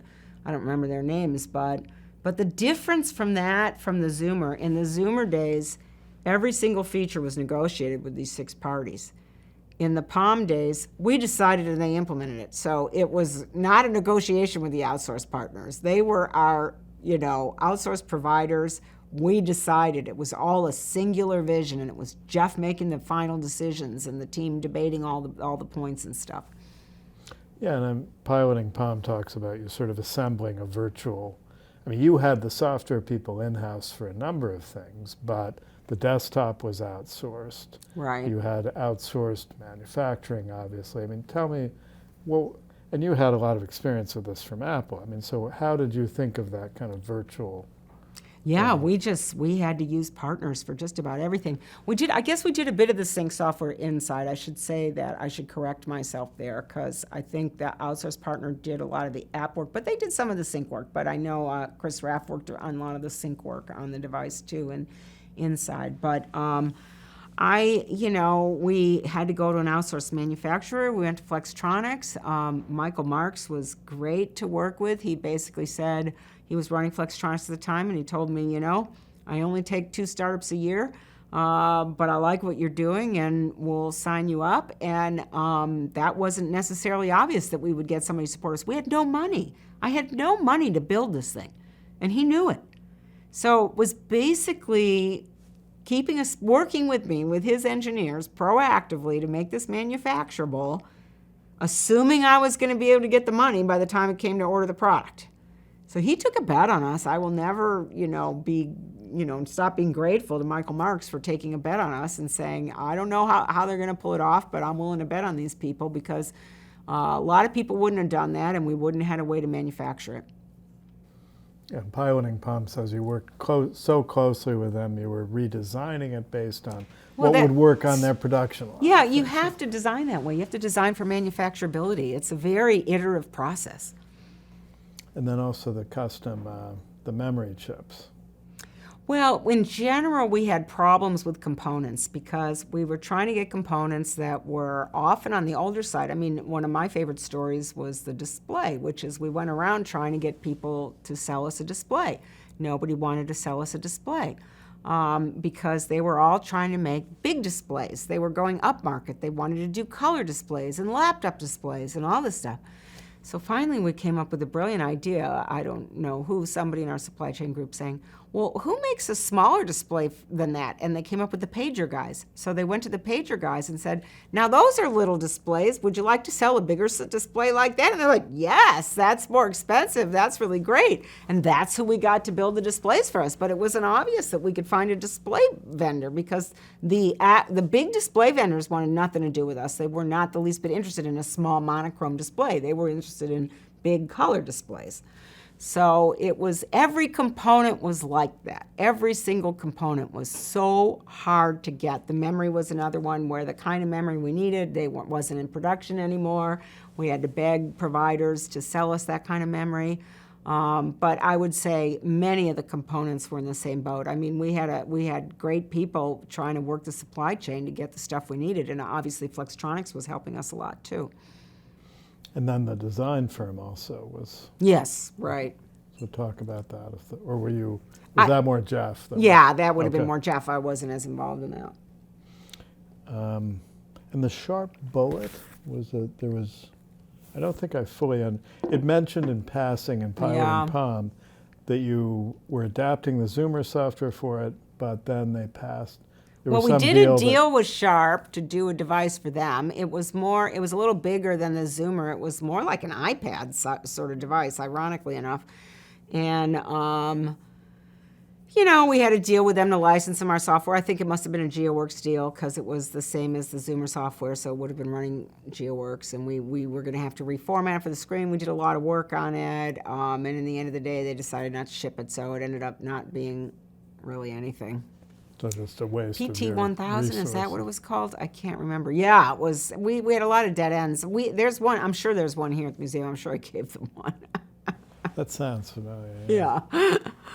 We do have the Sony Palm Tops, but the plastic has turned sticky. Oh, is that right? Oh, that's funny. So you had another, more of running out of money. We're always running out of money.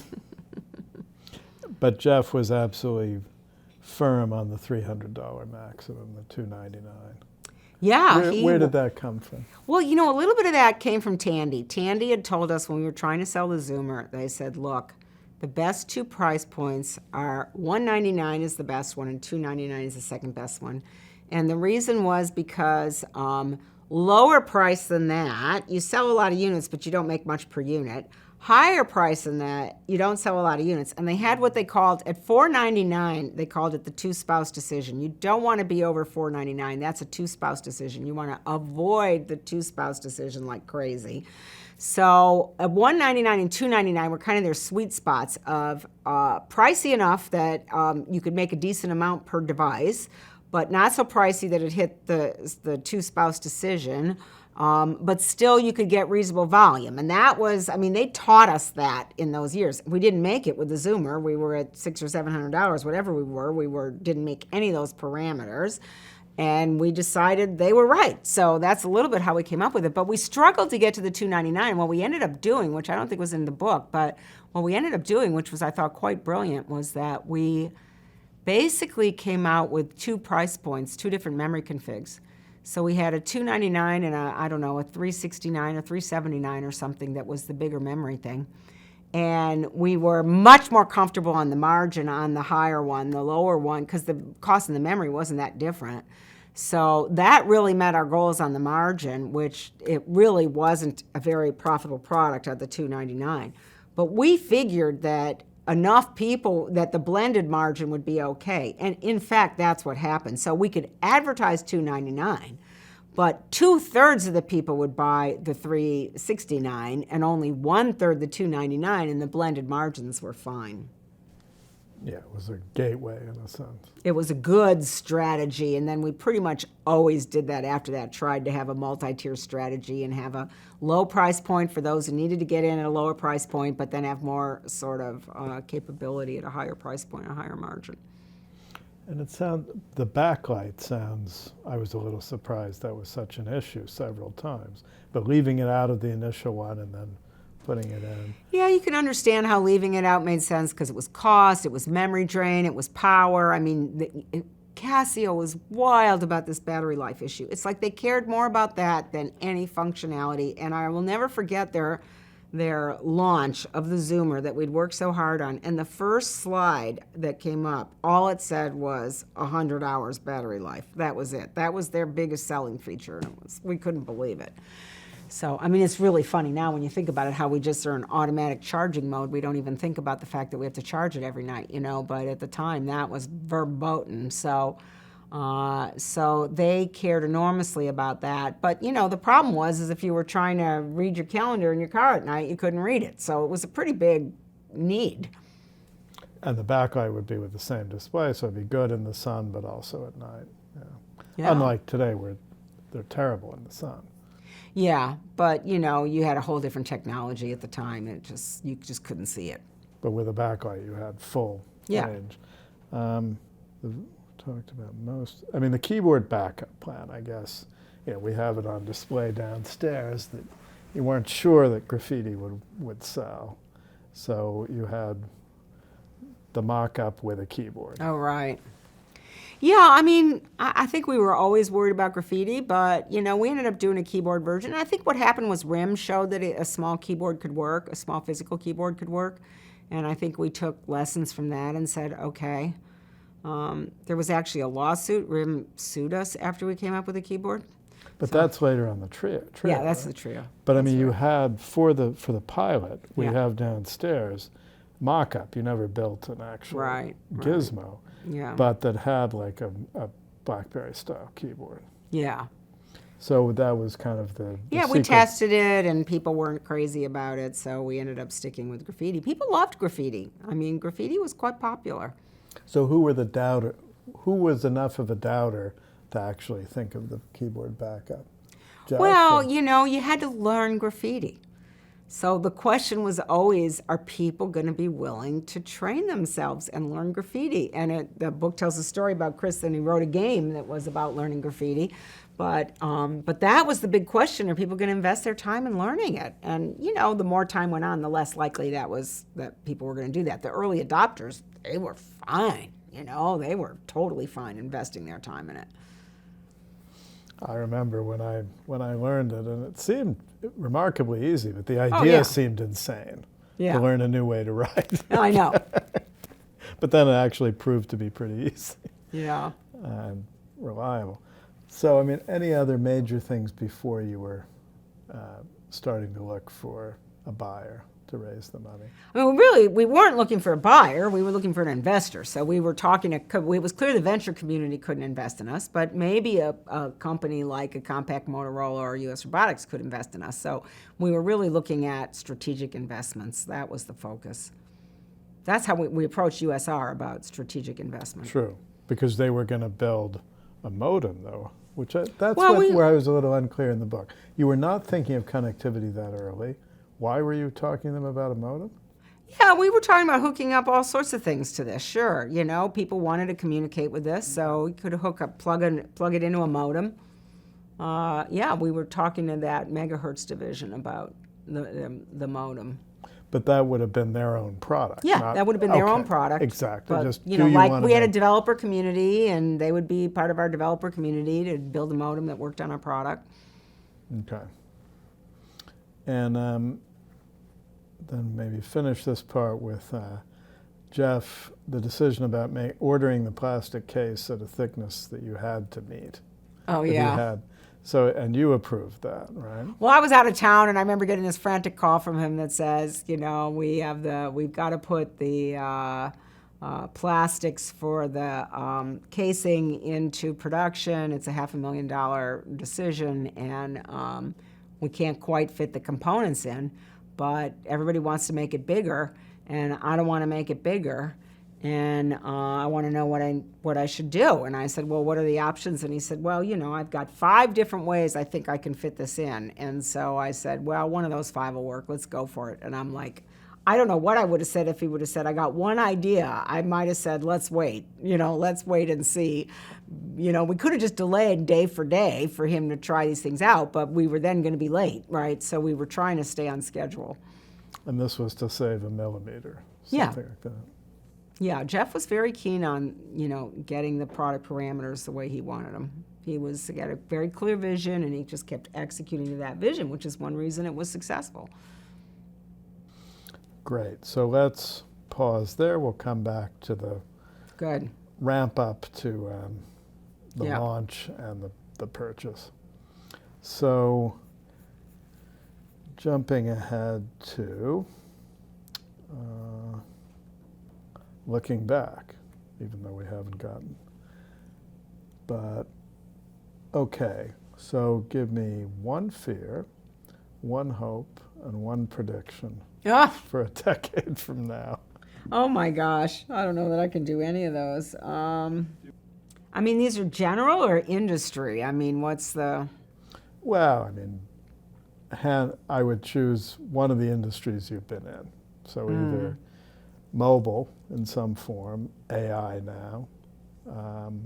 Are they going to, maybe they'll merge in some form. Yeah. Certainly there's been a lot of intelligent agent or personal assistant talk over the last 60 years. Yeah.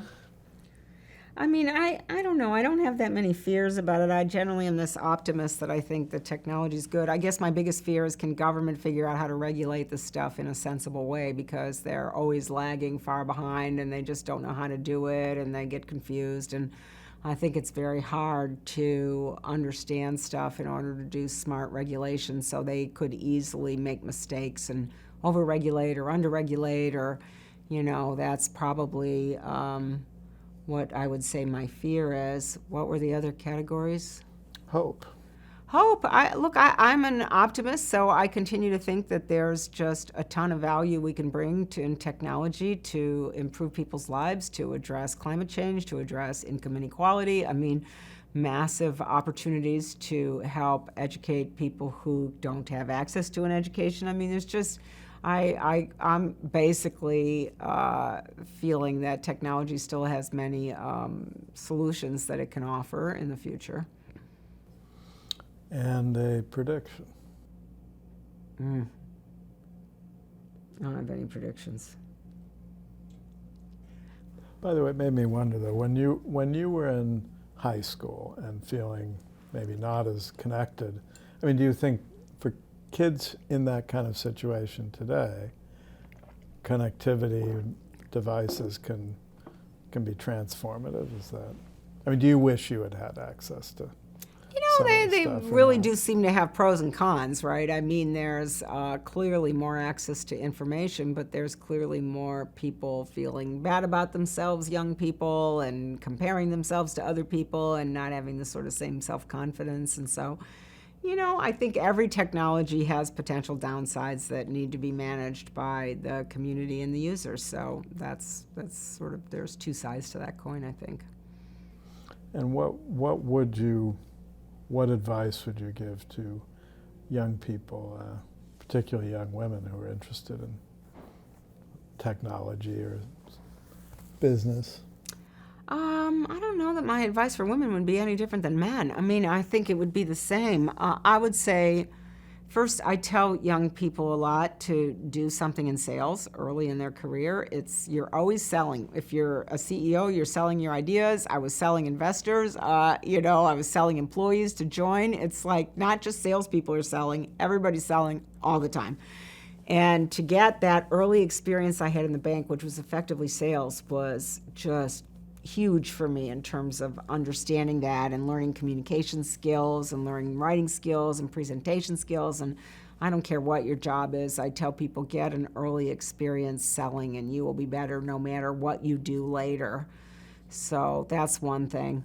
Another thing is just, it's so basic, but it's like, do good work. I mean, whatever you do, take it seriously, do your homework, be prepared, have options, go into your boss with, here's what I recommend, here's the options, this is why I recommend this. Don't sit around and wait for somebody to tell you what to do. Go do it yourself, make it happen.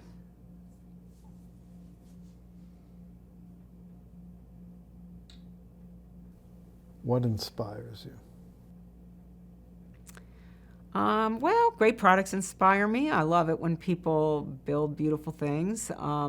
Teams inspire me. I love a team working together. I think that's what I've gotten the most energy out of my whole career, when you've got people who come from different angles in life and different life experiences, and they enhance each other's work and they improve it, and an idea is happening and somebody else tweaks it this way and somebody else argues it this way, and it moves along and it grows and it develops and it advances in a way that no one person could do. I love that when there's a team that's involved in taking something forward, and that's been a thrill for me in my career, is to be a part of so many wonderful teams. But drawing on your wealth of life experience, what one word of advice would you give to a young innovator entrepreneur? What is the word? Can you tell a story that illustrates why you chose that word? So you can either say it now or think about it. Yeah, no, I'll just do it. So my one word is courage.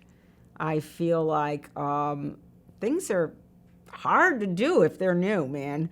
It is really hard. You have to make a lot of hard decisions. You have to have a lot of disappointing moments, a lot of lows, a lot of highs, but a lot of lows. And you have to have the personal strength and courage to be able to get through that. It's not easy, and a lot of people won't, and the people who do have a better chance of being successful. So it takes courage to just continue to try to beat down those barriers and get over that next hurdle and keep coming back over and over again. I don't know, I guess my story is, and we'll get to it later, but it was in the Handspring years when I signed this lease for this building, and then the market crashed, and then all of a sudden I had this big debt, and it was really a problem for the company. And I had Bruce Dunleavy come to me and say, you're going to have to file for bankruptcy because that's the only way to get out of lease. And I couldn't believe I'd gone from the fastest growth company in American business history to bankruptcy's door. I mean, how could that possibly happen? And so I was just devastated. I cried myself to sleep. And then I woke up the next morning and I said, well, I realized it's easy to be a CEO when times are good and things are going great, but this is when it's hard. And if I can get us out of this, then I know I'm good. I mean, this will really test me. Can I get us out of this? Can I get this company through this? And I just decided I was going to face it and I was going to do what it took to get us through it. And I did. But I just thought that took courage, man. That was just willing it, to happen and working on it. And, I settled on the courthouse steps. I mean, to not file bankruptcy and to get our company out of that. And so I had to settle with the lessor and pay him money.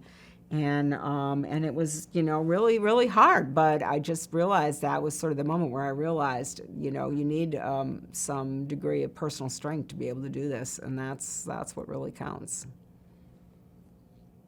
Very nice. And last question, of which accomplishments are you most proud?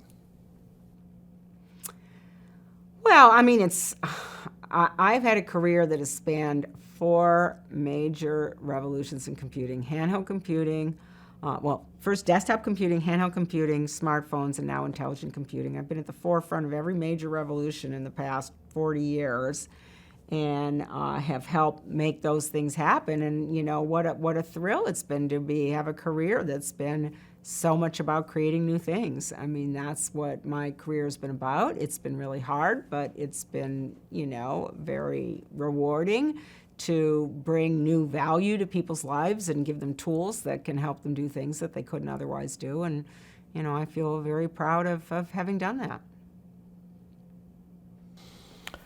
Great. If there's anything, no need, but anything particular you would say for women, to young women, feel free. Otherwise, if you've done it. Yeah, I'm always bad at this question. It's like I don't think women's needs are that much different than men's needs, and they both need to step up, do good work. I just struggle to answer that in any more enlightening way. So I think you need somebody else to answer that. No, I mean, that's an answer. Yeah.